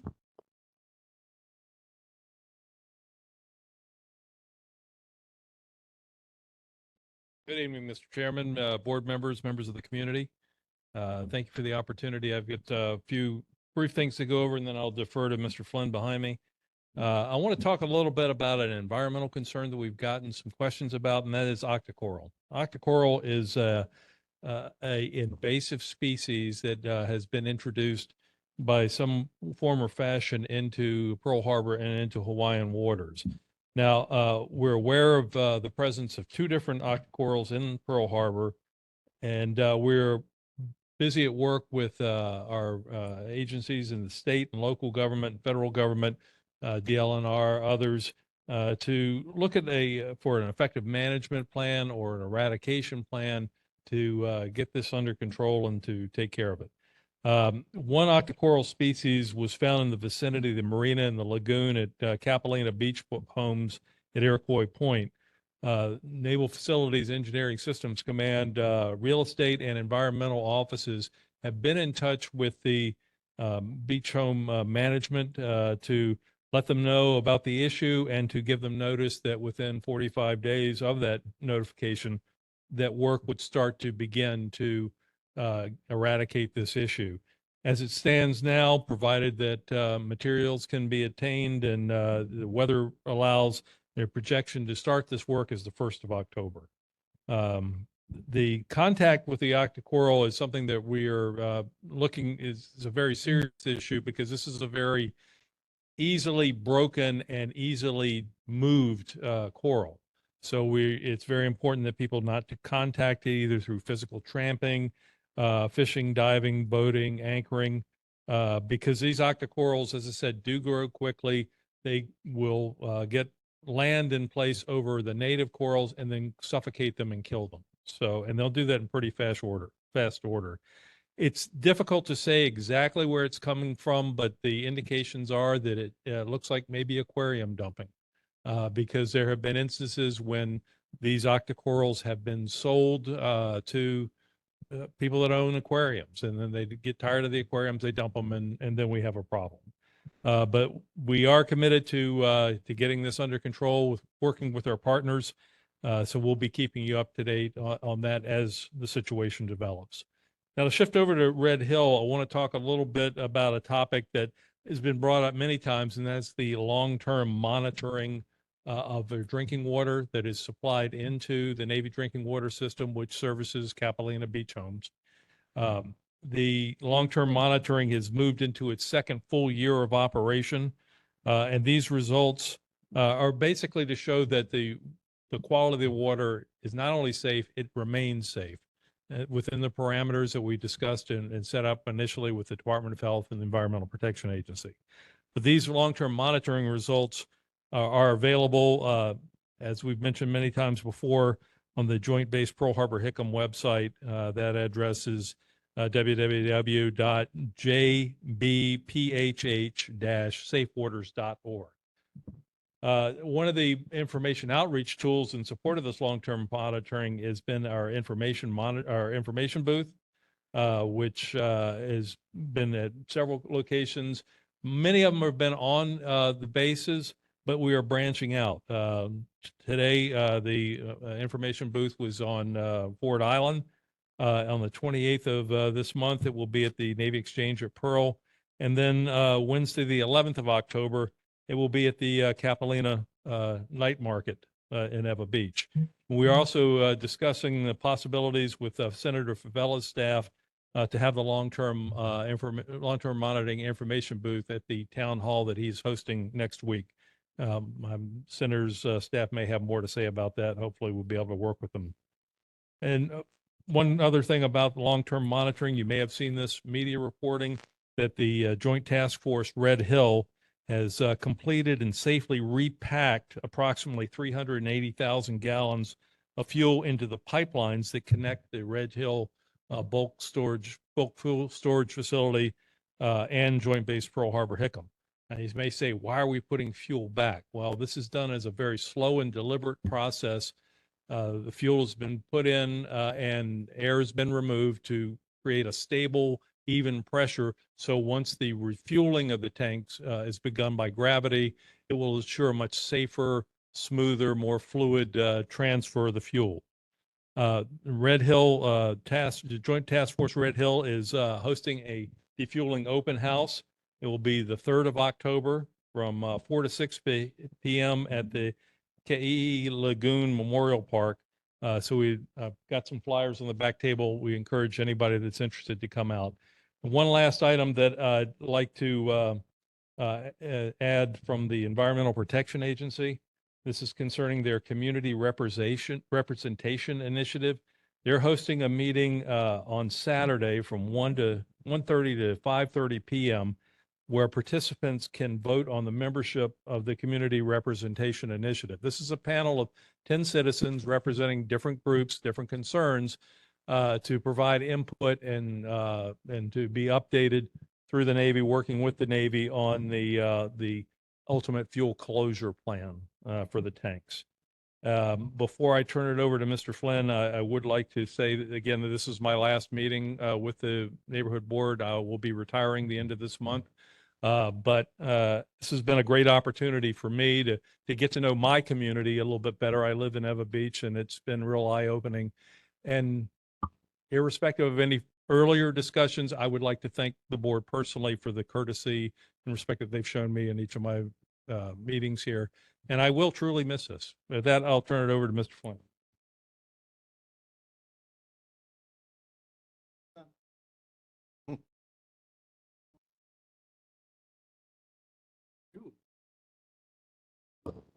All these years with Mike at the public affairs helm, what a great job, and he's going to be a hard act to follow. Mike cut you, brother Mike. Okay, my part. Update on our part of the Maui fire. The Navy is still assisting with the Maui recovery efforts. Our Seahawk helicopters, watercraft, along with Navy divers and equipment are still at the scene. And this is in coordination with our state and federal responders. Federal Fire Department of Hawaii has been responding and assisting Honolulu Fire at numerous wildland fires in central and leeward Oahu. Ke'awa'ula, Kalaniloko, Lulu'ole, Makakilo, and daily at Kalailoa. All of these fires have a common denominator, and that is there's a homeless set encampment at all of them. And the Makakilo was very dangerous because that one almost burnt down 3 homes. The people that are affected mostly by these fires are kupuna. And hopefully we can get on top of things before things get worse. Speaking of Fed Fire, on September 8th, the Federal Fire Department graduated 30 firefighter recruits, 26 from Fed Fire and 4 from the State Crash Rescue Unit. All the firefighters went through accredited 26-week recruitment program. Mike Cutty. And on August 23rd at the Blaisdell, plenty turned out for the job fair. Dispatchers, security, admin, tech, service, and maintenance. All these are federal government jobs with benefits. Some of them the Navy hired on the spot. So good luck to all of the newly hired, and we welcome the new people on board. That's all I have. Are there any questions for me and the gonna be retired Mike? John Clark, go ahead. Thank you, gentlemen, for your service and your expert communications. I'm going to ask a very leading question, and if you're not comfortable answering it, it's quite okay. So over the past couple of years, Red Hill, Joint Task Force Red Hill is huge news for us here, as well as for the Navy. And I know the Navy is in the process of rebuilding trust with the community, with the state of Hawaii. The worst case scenario has almost occurred. There's been fuel leaked into the water, and we're still concerned about water coming into the aquifer. Now that fuel, and I'm not sure if this has been made public, but it's been in the media about the fuel being moved from Red Hill to the giant tanks over in Kapolei. What is the worst case scenario should those tanks in Kapolei fail? Well, I think it's important to note that that's not the only place where fuel is going to be going. It'll be distributed to locations throughout the Pacific.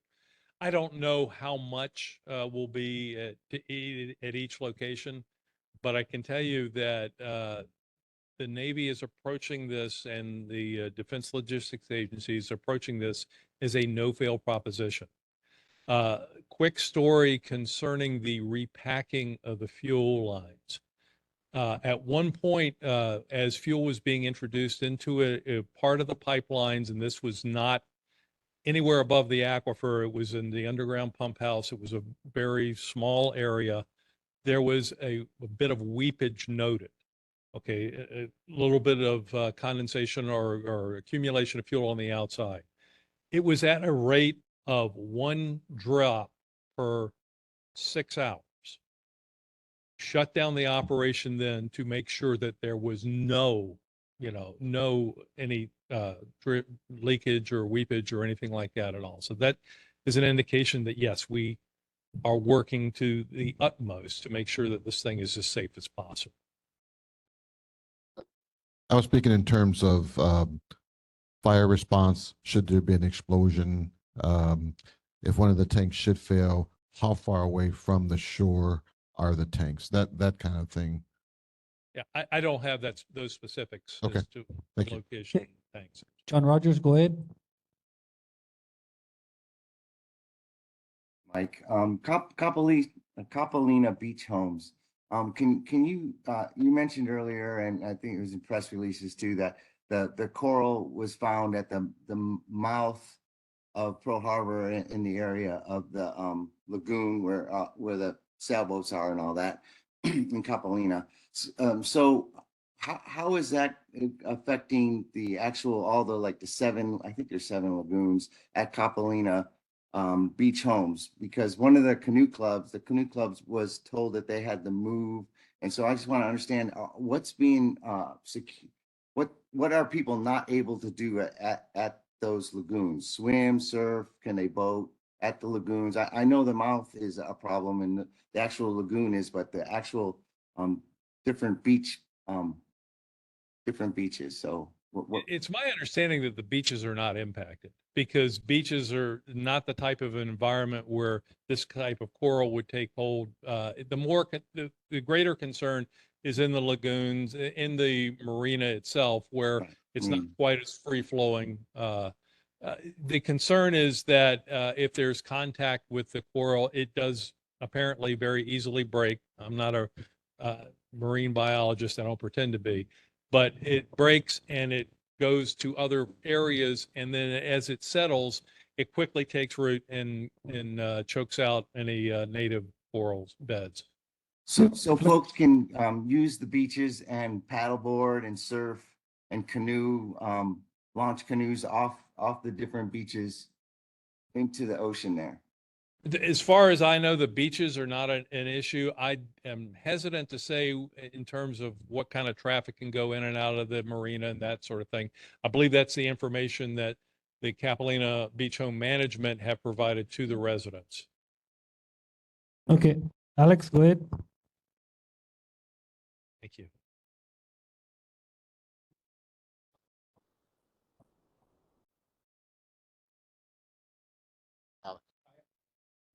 The kayak commute lane that goes from the Eva side to the Hickam side, that boat ramp where you land with the kayaks is actually going to be shut down as a result of that. This is a really important commuter lane for a lot of people living on the Eva side.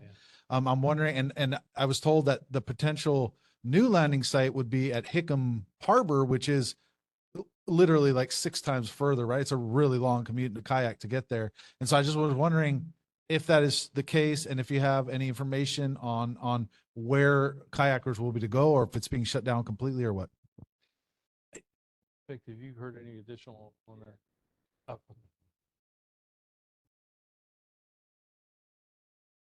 Things are still being worked out. Things are still being worked out, but they're gonna move more down towards the Alpha Pier. But that's what I heard, but things are still being worked out because of the natural resources folks, they're working out all those details. If we could just stay, so are you taking over as representative? No, I'm in Public Works. I'm at the bottom of the food chain, but I try to help out. If we could just get updates on that, Sure, like yeah. I said, it's a really important commuter lane for people Right, in the I side. understand. It looks like a name that's familiar with some of you, Danny Hayes, who was at Marine Corps Base Hawaii, will be you get to see him every month instead of me.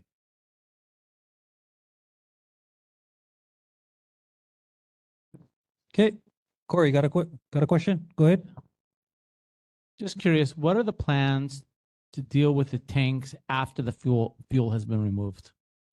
Well, that's the $1 million question in terms of once the fueling has been completed and the tanks have been cleaned, what's the ultimate path to closure? This is why I mentioned the community representation initiative through the EPA. This is why we've done surveys. We've worked with a couple of companies to elicit public input as to what they would like to see. But ultimately, it's going to be a question of deciding whether or not the tanks are going to be reused. The important thing to emphasize that any reuse, if it is done at all, and I'm not saying that it will be, it's part of the consideration, but any reuse would not include the storage of fuel or any other hazardous materials, not just above the aquifer at all. And to show the commitment, the pipes between the tanks are being removed. So just following up there, have you guys considered turning them over and using them as hydro pump storage?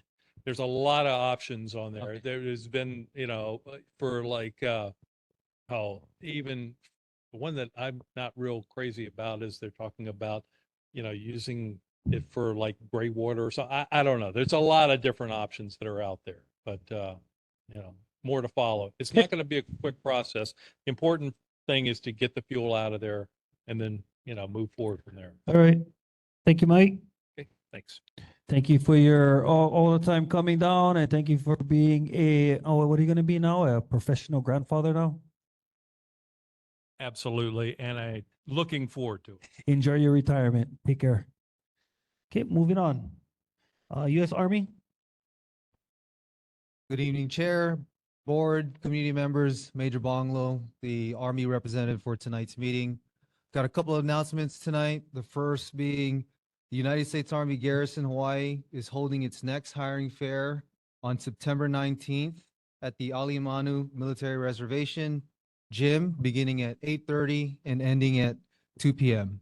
This event is open to the public, and advanced applicants may go to www.himwr.com. Next, we have a training brief on the Joint Pacific Multinational Readiness Center 2401 training exercise. the 25th Infantry Division will execute JPMRC 24-01 in coordination with the 196th Infantry Brigade in the months of October and November to prepare and validate the division's ability to deploy, fight, and win in combat operations across the Indo-Pacific Command area of responsibility. The initial forecast is the initial forecast is about 600 foreign participants from Taiwan, New Zealand, Indonesia, the Philippines, and the UK, which is an increase from last year. Please be aware that there may be an increase in traffic and noise, and more details will follow in the next couple of months. Third, the U.S. Army Garrison published the September training advisory for Oahu on 31 August. In September, the Army in Hawaii will continue training in the East Range area with helicopter training during the day, some blank fire training during some demolitions training, and additionally on Schofield Barracks, there will be artillery and mortar training and company and battalion size live fire exercises with small arms fire, heavy machine guns, and indirect fires. Lastly, like I briefed earlier, through the months of October and the first 2 weeks of November, the Joint Pacific Multinational Readiness Center will conduct the annual large-scale exercise. This will involve an increase in the aircraft in and around the Oahu communities, and the details will be published during the next meeting. Any of your questions? Any questions from the board? Any questions from the community? See none, thank you very much. Thanks. Okay. Moving on is U.S. Representative Ed Keese. Is he on? Okay, nope. Okay, moving on to Mayor Rick Blangiardi. Okay, how? Hi, good evening, Chair, members of the board, and members of the community. Keha Pu'u, representative of Mayor Rick Blangiardi. So first, I just want to start with some highlights from Mayor's newsletter, which is available at oneoahu.org/newsletter, and I believe there are copies on the table with other handouts there in the room. There is a message from Mayor Blangiardi on the devastating wildfires that destroyed Lahaina and information on what you can do to help. Another announcement, there's a new lifeguard tower at Kahe Point Beach Park, or Electric Beach. That was installed on August 3rd, 2023. This was the first in 11 years, which expands the total to 42 towers across the island. The tower there at Electric Beach was immediately staffed, and they did their first rescue 2 hours later. The Honolulu Liquor Commission has a new administrator, Sal Patilos, a longtime industry leader with years of hands-on experience, and you can read more about the new administrator in the newsletter. And also you can read about how the administration is following through on a decades-old promise to redevelop the historic Verona Village there in Ewa. The city will be turning over the land to developers Peter Savio and Habitat for Humanity so they can redevelop the historic village. On to concerns from last month's meeting. There was one request for an update on the watershed for Honouliuli. The West estuary of Honouliuli has recently been cleaned of vegetation that was overgrowing the stream outlet. So that was Board of Water Supplies update on the watershed. Resident David Aki raised health and safety concerns on the bus and handy van regarding exposing employees and passengers to hazardous chemicals to kill the coronavirus in 2020. Response from my Department of Transportation Services. So in 2020, during the COVID-19 pandemic, the city initiated more frequent, immediate, and regular disinfection of the bus and the handy van fleet for the protection of its riders and Oahu Transit Services employees. A sanitation and sterilization contractor performed disinfection using a product from the EPA's List N, which states that EPA expects products on List N to kill all strains and variants of the coronavirus when used according to the label directions. Prior to awarding the disinfection contract, both the potential contractor and OTS performed hazard assessments, which were reviewed and approved by a safety specialist from the city's Industrial Safety and Workers' Compensation Division. Upon award, the contractor performed disinfection overnight in accordance with the label directions and other approved safety protocols to minimize exposure to the public and OTS employees. Next update on park conditions and safety. I know we had many residents come last month to share their concerns regarding Eva Pu'uloa District Park, Eva Mahiko District Park, Asing Park, and all our parks that need immediate maintenance. And as the grounds are drying up, rocks are coming out, some children are getting hurt. And so residents requested better water irrigation system, grass cut in some areas, and better maintenance of these parks. So we want to share automatic irrigation is set to come on at night, Monday through Friday from 10 to 6 a.m. Groundskeepers have been instructed to increase watering throughout the day. When the assigned groundskeepers are off for the day, the roving crew will turn the irrigation on. DPR's maintenance will turn the irrigation on. Our maintenance support services plumbing crew has adjusted the irrigation timers to increase the watering time and percentage.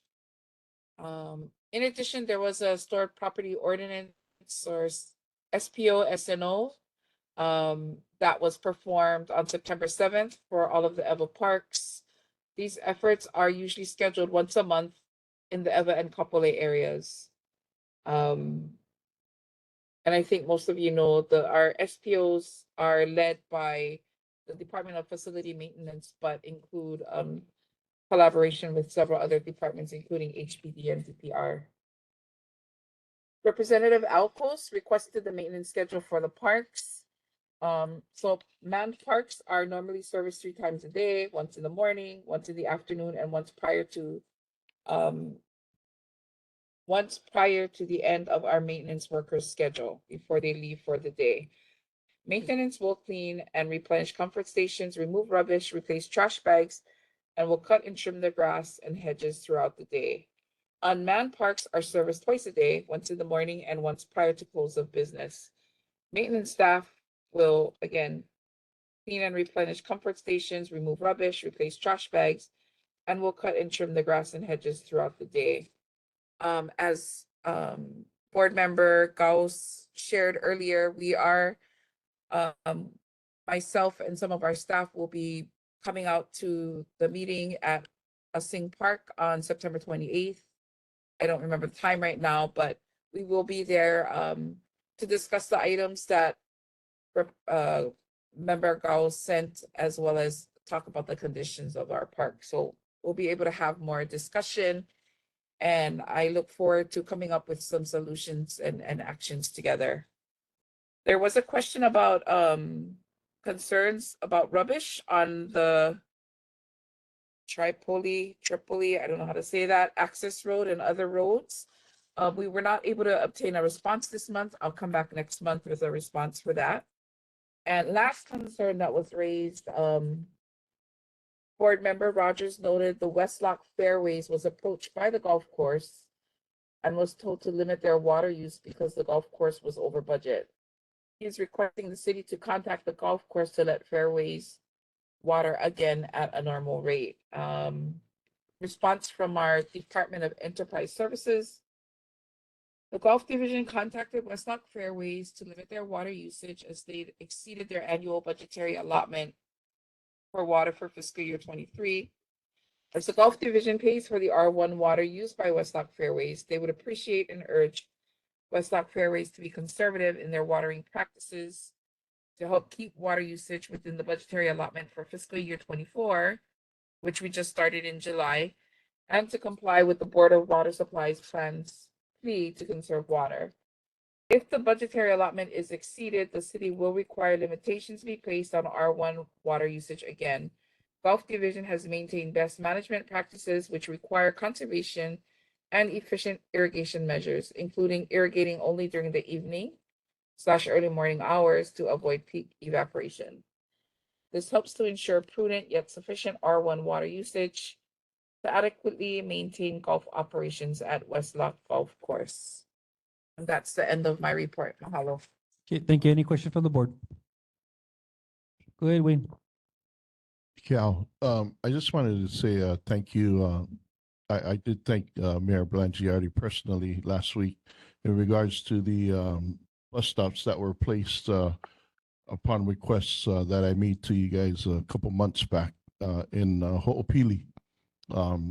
It's being used a lot by our kupuna in that area, and I was really concerned about their safety, trying to get the access to the rail, and it's been improved very much by you guys placing those bus stops inside of the Ho'opili community, and I really appreciate that. Thank you. Any other questions from the board? Any questions from the community? No one? Go ahead. I think Hi, my name is Karen Luke. Last month you had Dr. Babcock here and we asked him several questions. And I have personally contacted him through email and others within his office to try and, thank you.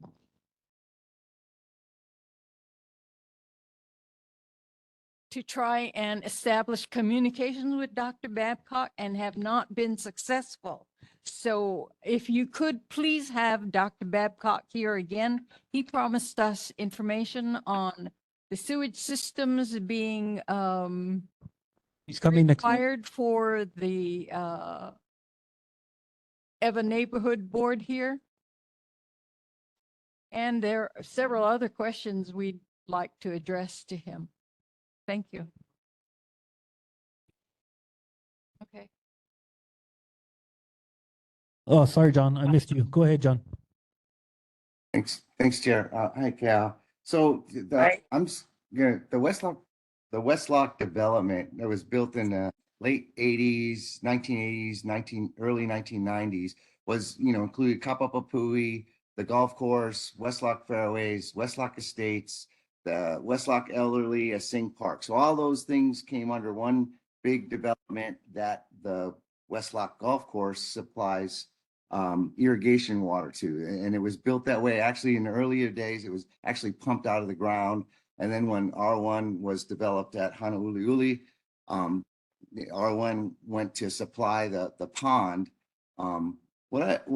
So we don't have a choice on where we get our water, and we've never had a problem up until this last few years that that they're limiting water, and that's probably part of a Sing's problem and Kapapapui's problem because everyone's being limited water. And what I found out recently is that they have maintenance problems, they have pumps down, and so they can't maintain pressure. And so that's the reason. I mean, there might be a budgetary problem, but that shouldn't be a problem because the city took on the obligation to irrigate all those things in the 80s and 90s. And if they were going to change that, then, I mean, we could change that, but we have to go, it's $1 million to change the system to be able to put put every system. Because actually the city did a study about 10 years ago to actually separate all the systems from the golf course, because when Enterprise Services didn't want that anymore or whatever. And they came up at that time, a decade ago, about $1 million to make it work, to separate it. And, everyone would probably be happy with that because then we would have control over our own water. But right now we don't have a choice, so all those entities are stuck with the golf course. And if they can't maintain their pump systems, then we don't have water, and our property values are affected by that, and our parks are affected by that. So I just wanted to make that clear to what's going on there. Thanks. Okay. Seeing no other questions, I got one, Cal, or a few. Papipi Road, there was a issue brought up by the principal of Lima, and also one of our board members, John Clark, about the signs on the directly about a third on the walking path from Eva going all the way to Howbush on the right hand side, which is causing, I don't know if it's ADA compliant or what. I measured it's about 45 inches on one side and another 24 inches on the other, but the signs are about a third onto the sidewalk. So if the signs could get off, cut them off and stick them on the grass, you would have almost a 6 foot or 5 foot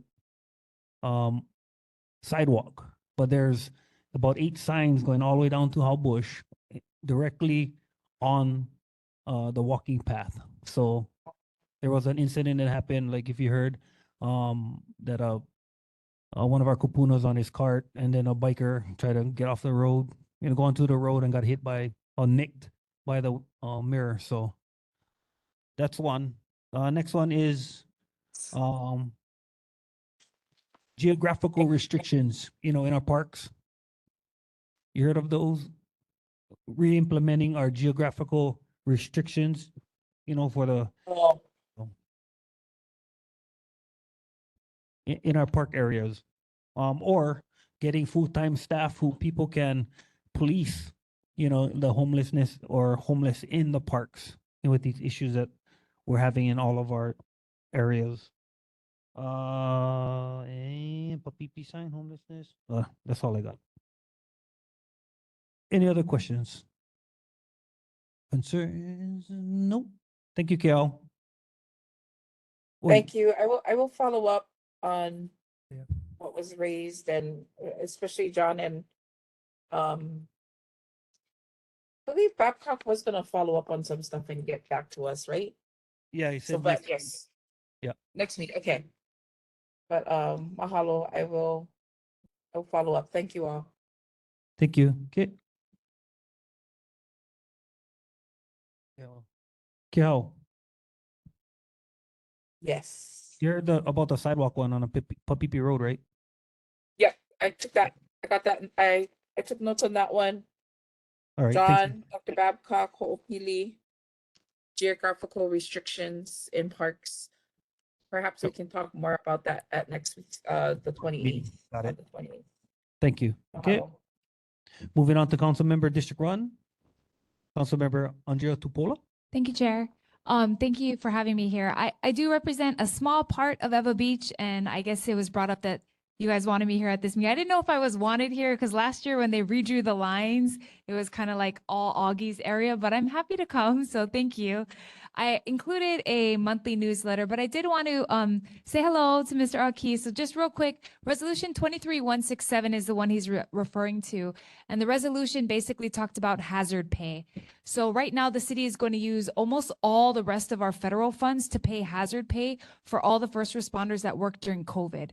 And what had happened was the bus drivers were inadvertently left out of that. So Resolution 167 said that OTS, although not formally city employees, are still city employees. And because they worked during COVID, they should be entitled to some form of hazard pay.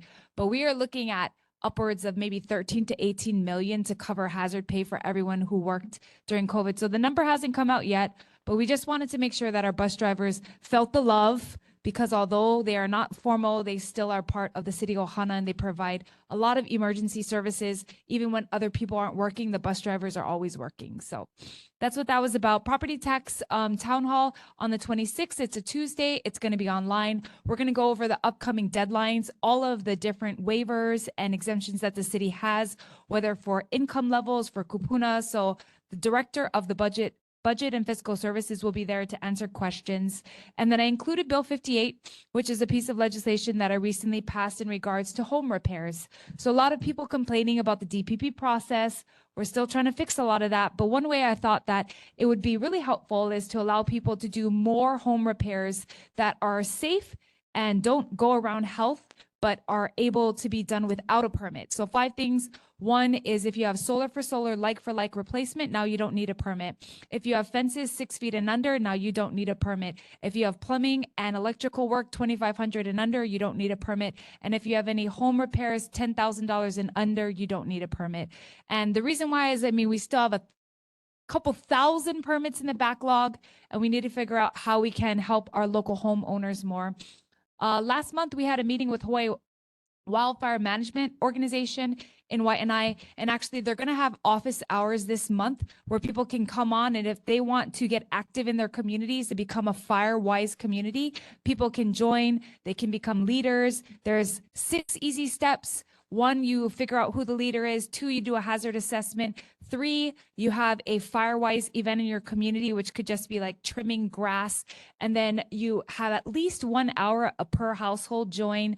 And then you fill out an application and then you become a Firewise community. And right now there's about 9 on the Big Island. I think 9, and we only have 1 on this island. So we're working towards making the whole west side a Firewise community, since there is a high percentage of fires that always happen on our side. So that's my report for tonight, and I'm open for questions. Thank you. Corey, go ahead. Thank you for coming. I just had a question on Bill 39. Sure. Okay, just curious to clarify what exactly your position is. This is the property tax exemption for those that live near active landfills. Thank you. So Bill 39, we just took a vote on this week, actually. It was just on Tuesday. And it specifically stated that it would be around 1 mile around only PVT landfill, which is a private landfill that no one in that area would pay property taxes. And I did oppose the bill, and I am coming forward with another resolution, maybe a bill to basically take all the landfills out of Waianae. So there's 3 things here. One is that the city is not liable for private properties, of which PVT is. Now, Waimanalo Gulch is run by the city, and in 2011 there was a runoff there, and there could have been lawsuits against the city because they were liable for the spill, but nobody was necessarily affected by their health.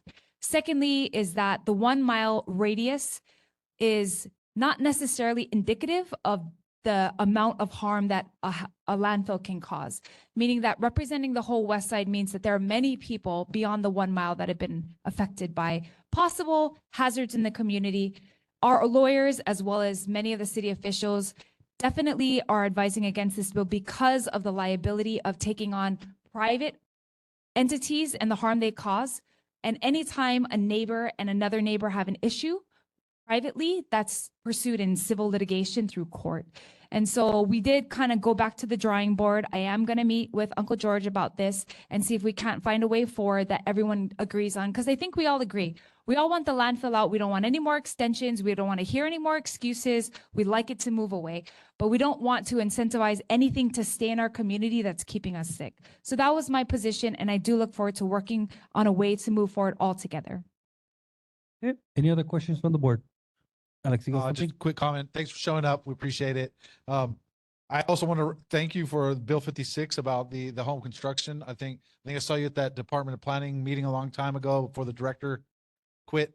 Right before he quit. Right Yep. before he quit. He made a lot of assurances. So I'm super pleased to see this. I just want to recognize you for that. And also, I think I wasn't the one that called you out for not being here, but I do think it's important, especially because how Bush with Honolulu Beach Park being part of your jurisdiction. And so, I just want to recognize and appreciate that you are here and look forward to chatting with you at the Parks Committee meeting. I'll be at your meeting. John Clark, go ahead. Again, Echo, thank you for being here. With regard to concrete, is there a square footage or dollar amount that it doesn't require a permit, does not require a permit? So right now, any home repairs, now not concrete, Okay. home repairs under Okay. 10,000 don't need a permit. However, if you get an online permit, which you don't have to submit any plans for, you can do repairs for 30,000 and under, but you still have to submit an online application to DPP to get that. It could include cement. So home repairs could be like the dishwasher, the tile, but basically it outlines that section in ROH section, chapter 18. It'll outline what home repairs are. Okay. Thank you. John Rogers, go ahead. Hi, Councilmember Tipola. I was the one that called you out, and I truly appreciate you being It's here. okay. Call me out. It's good. We good. You do own, or you do represent a major portion of Ho'opili, which is a growing community. So as the numbers grow, probably in the next 10 years, you won't have that district as much anymore. But anyway, I appreciate you being here and all the good work you do. And it's important that we hear from you because you are doing some really good work for the community. Thank you. Thank you. Okay. Seeing no other questions, thank you very much, Council Member. Thank you. Chair, I have a question. Okay. I apologize. Go ahead, Uncle. David Aki, I wanted to say thank you very much for everything you do. I apologize. I was sitting right by you. I didn't No, it's know okay. you It's okay. Like he said, I haven't been here for a while, so that's my bad. I have some documents for you. Okay. Two of the documents are the acid components that was eating the metal and the paint in the bus. Oh, I the don't one you're care. talking I about. don't care what people say. I just gonna move on because I bring you on paper trail and the OSHA findings. Okay. Everybody gonna say something. I just gonna give you hard copies. Well, you know what? Now they're gonna have to. You're gonna have to ask them questions about these. Okay. Okay. So thank you so much for everything you do. Okay. Okay. Thank you, Okay. Uncle. Thank you, Chair. Thank you. Okay, moving on to Council Member District 9, Alden Tolbal. Thank you, Chair. Thank you, Board. Thank you, everyone sitting here, everyone at home. This Saturday, our next beautification day is at Kapapui Park. You can come join us from 10 a.m. to 11:30 a.m. We'll be picking up trash, cleaning up the area. If you have any questions about the cleanup, you can always call the office 768-5009. And if you can't join us this Saturday, we have two other opportunities for you guys to join. So mark your calendar. Saturday, October 7th, we'll be back at Kapapui Park, but we're gonna be clearing out brushes along the bike path. And I got to visit with neighborhood board member Razalee's home, and so we're gonna be attacking that area. And you guys heard from the fire department today, they're aggressively looking at areas in the city where they need to make sure that they take care of, so we don't see what happened in Lahaina happen here. While we're doing that, we'll be also at Pu'uloa Neighborhood Park for just the beautification. And then in the November, we'll be at Eva Community Park. That's Saturday, November 4th. So I know the military love helping out. So if you can take those dates, come join us in the community. Later on in the month, we hosted the second hiring of our job fair. That's happening at Sig Park, September 29th, from 9 a.m. to 12 p.m. If you're looking for a job or you hate your job right now, come.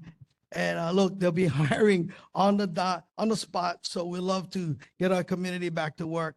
I did, neighborhood board member Clark talked about North Road. I did get in touch, believe it or not, with the new people at the golf course, 360. And I have a meeting with the general manager the last week of the month. So I'm hoping that that talk will be awesome, and then we can talk about what, we discussed when we did have our meetings with the DOT and everybody else.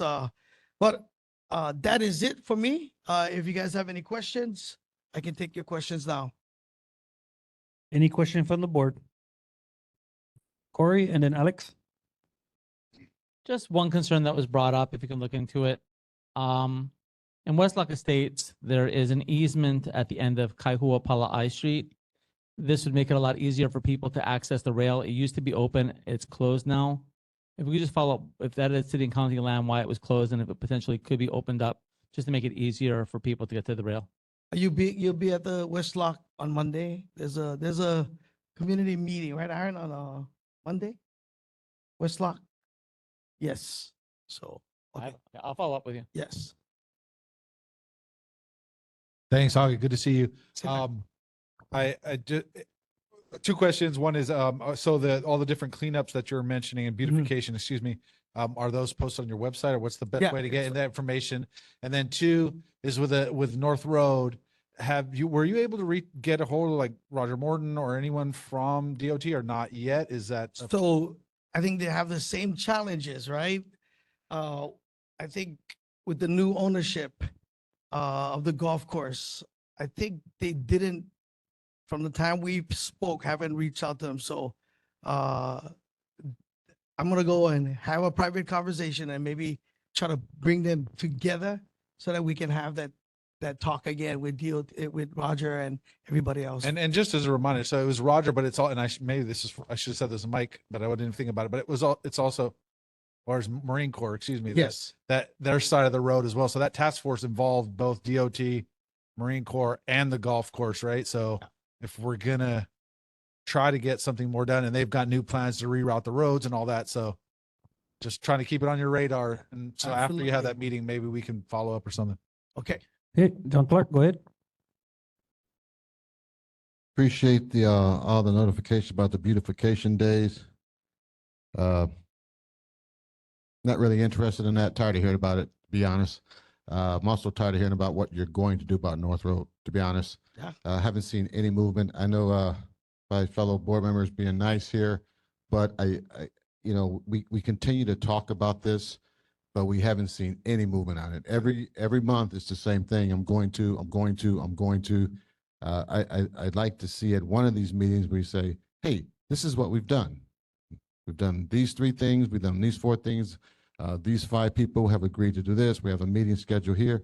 If you schedule a meeting, I believe Alex will be there. I believe I will be there.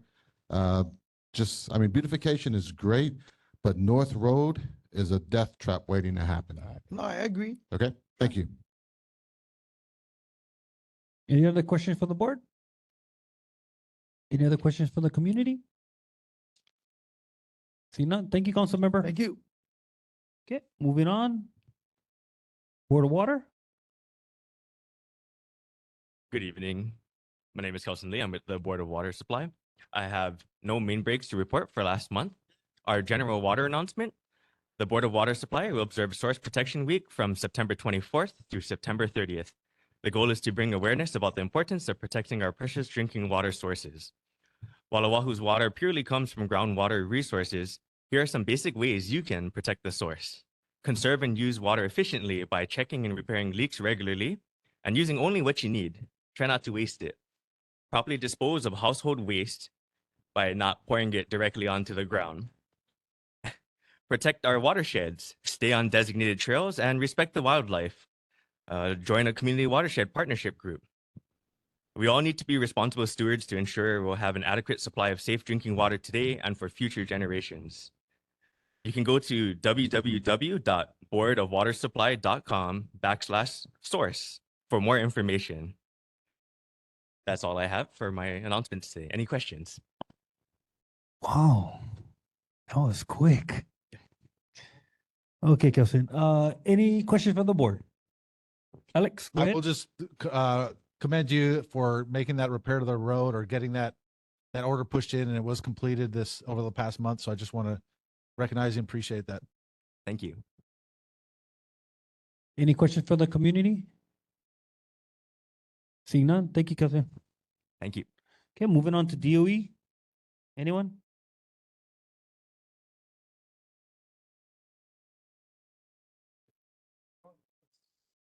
Okay, moving on to Governor Josh Green's rep. Perry, go ahead. Hi, everyone. Can you hear me? Yeah, it's a little late, but we'll turn it up. Okay. I'll try and be a little louder. But just in short, I've just sent the governor's September newsletter over a link within the chat. But much of the governor's updates pertains to how we've been responding to the crisis all across Maui, not just Lahaina, but also in the upcountry of Maui, Makavao and Kihei. We're also impacted, but we've been mobilizing thousands of state employees within such departments as the Department of Transportation, the Department of Business, Economic Development and Tourism, the Department of Budget and Finance, and then the Department of Defense to provide housing and other resources to the thousands of survivors that have been displaced by the disaster in Maui. Again, it is an evolving effort. We're still in crisis mode. The disaster occurred a little more than 1 month ago. So I also do apologize for not being able to attend last month's meeting just because we were much more reactive at that point in time. But again, if you look at the governor's newsletter, he outlines a number of resources that have been made available to the survivors on Maui. But beyond the scope of Maui, I'm also still here to take any questions from members of the EVA community relating to issues occurring here in West Oahu, here in EVA. So if you have any concerns, I'm here to take them. Mahalo. Thank you. Any questions for the governor from the board? Any questions for the community? Seeing none, thank you, Perry. Okay, moving on to Oh, she came already, Department of Transportation. Okay. Oh, wait, Fern, is she still on? Fawn, Fern. No, okay. Okay, moving on to Senate District 19, Senator Henry Aquino. Got any rep? All right. Yeah, turn on your mic. Hello, everyone. My name is Nathaniel Issei, and I will be representing Senator Aquino this evening. I also stand by my report as well. Thank you. Any questions for Senator Aquino from the board? Any questions from the community? Seeing none, thank you very much. Moving on, Senate District 20, Senator Kurt Fivella. Good evening, board members. Sorry for my voice. I've been up since 4 this morning. Me and Senator Aquino and the rest of the WAM committee is on the Kauai site visit, talking to the state energy office, Kauai's jail, climate change, and how we're going to relocate some of the resources that during session, we give money to a lot of the different neighbor islands. So we usually do a tour on the interim, seeing how our money is being spent. So Senator Aquino and rest of the senators is all up here. So I just figured come in and just let you guys know that I'm having a town hall meeting on the 20th, 7 p.m. at the old Amvets Festival. Sorry. It's going to be talking about some of the transportation issues. Some of the board members are talking about we're going to have Hawaiian homes. We're supposed to have DTS, DOT, DOE, Hawaiian homes, in the Navy, Army, and trying to get the Marines on the issues of water quality, flooding, and just hazards in the community. So going forward, that's what we're going to be doing at the town hall meeting. So that's where I'm at now. I'm over here in Kauai. Tomorrow, we have another day here on the Senate Committee Wings and Means in the Kauai site tour.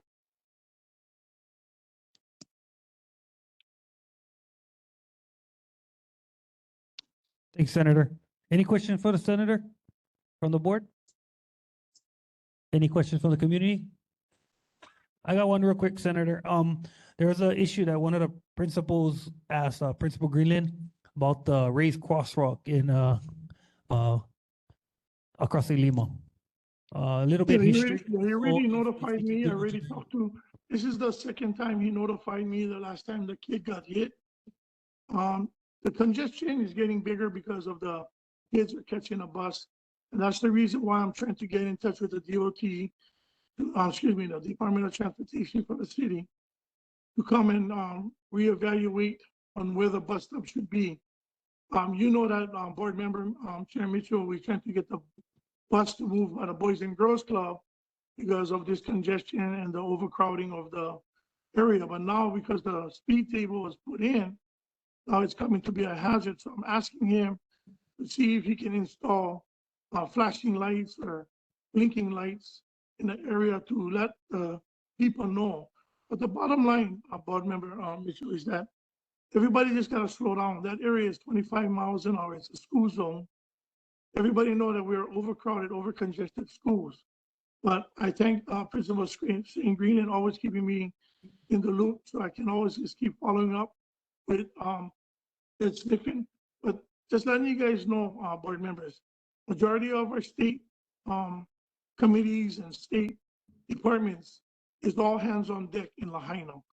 So it's not no excuse that our community not important, but right now they're trying to assess the families and transportation, school, housing, and especially unemployment insurance, all that kinds of stuff. So those are the things that they're doing, but he got my message, he got my voice message and my email.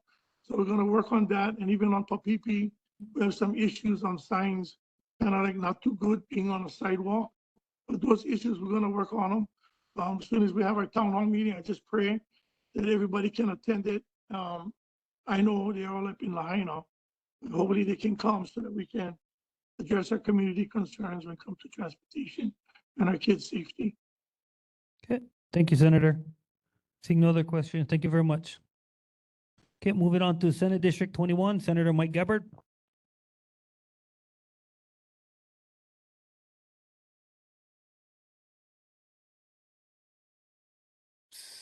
Don't see anyone. Okay, Aloha. I'm trying to get my mic. got it. Go ahead. Okay, great. Aloha. This is Genevieve Pomerantz from Senator Gabbard's office.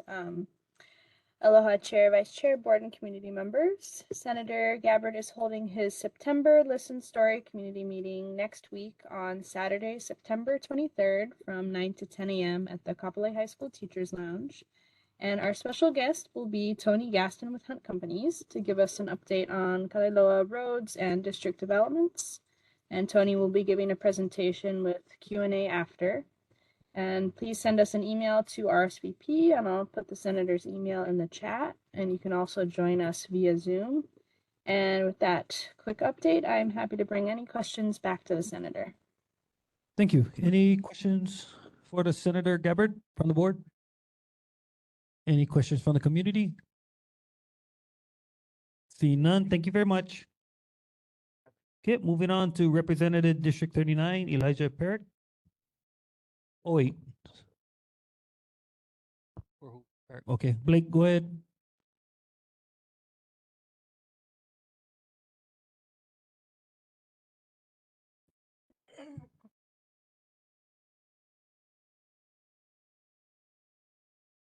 Aloha, can you hear me? Yep, go ahead. Awesome. Aloha, Chair, Vice Chair, the rest of the board, and members of the community. Thank you all for being here. I'll just make it quick. I just wanted to do an update for Representative Elijah Parrott that one of our main priorities is to make the streets safer for our community. It is one of his priorities, and we've submitted multiple requests to install speed bumps near Ho'opili, which we're hoping is going to help reduce traffic speed and ensure safer streets. We've also taken steps to enhance safety in Village Park and Royal Kunia by trimming trees and addressing other potential hazards. And then we just wanted to invite everyone at the end of the month. We are finishing the current listening tour for 2023 at on the west side. And that's going to be at the Honouliuli Middle School. And that's going to be September 28th. So it's a Thursday. And it starts officially at 6 p.m. But we do have food trucks and entertainment that's going to be starting around 5 or 5:30. So definitely show up early and bring a can or donation for the Hawaii Food Bank. All right. Thank you. Any questions for Representative Parrott from the board, from the community, online? Nothing. Thank you very much. Okay, moving on to Representative District 40, Rose Martinez. Oh no, she's out of mainland. Okay, moving on to Representative District 41, David Alcos.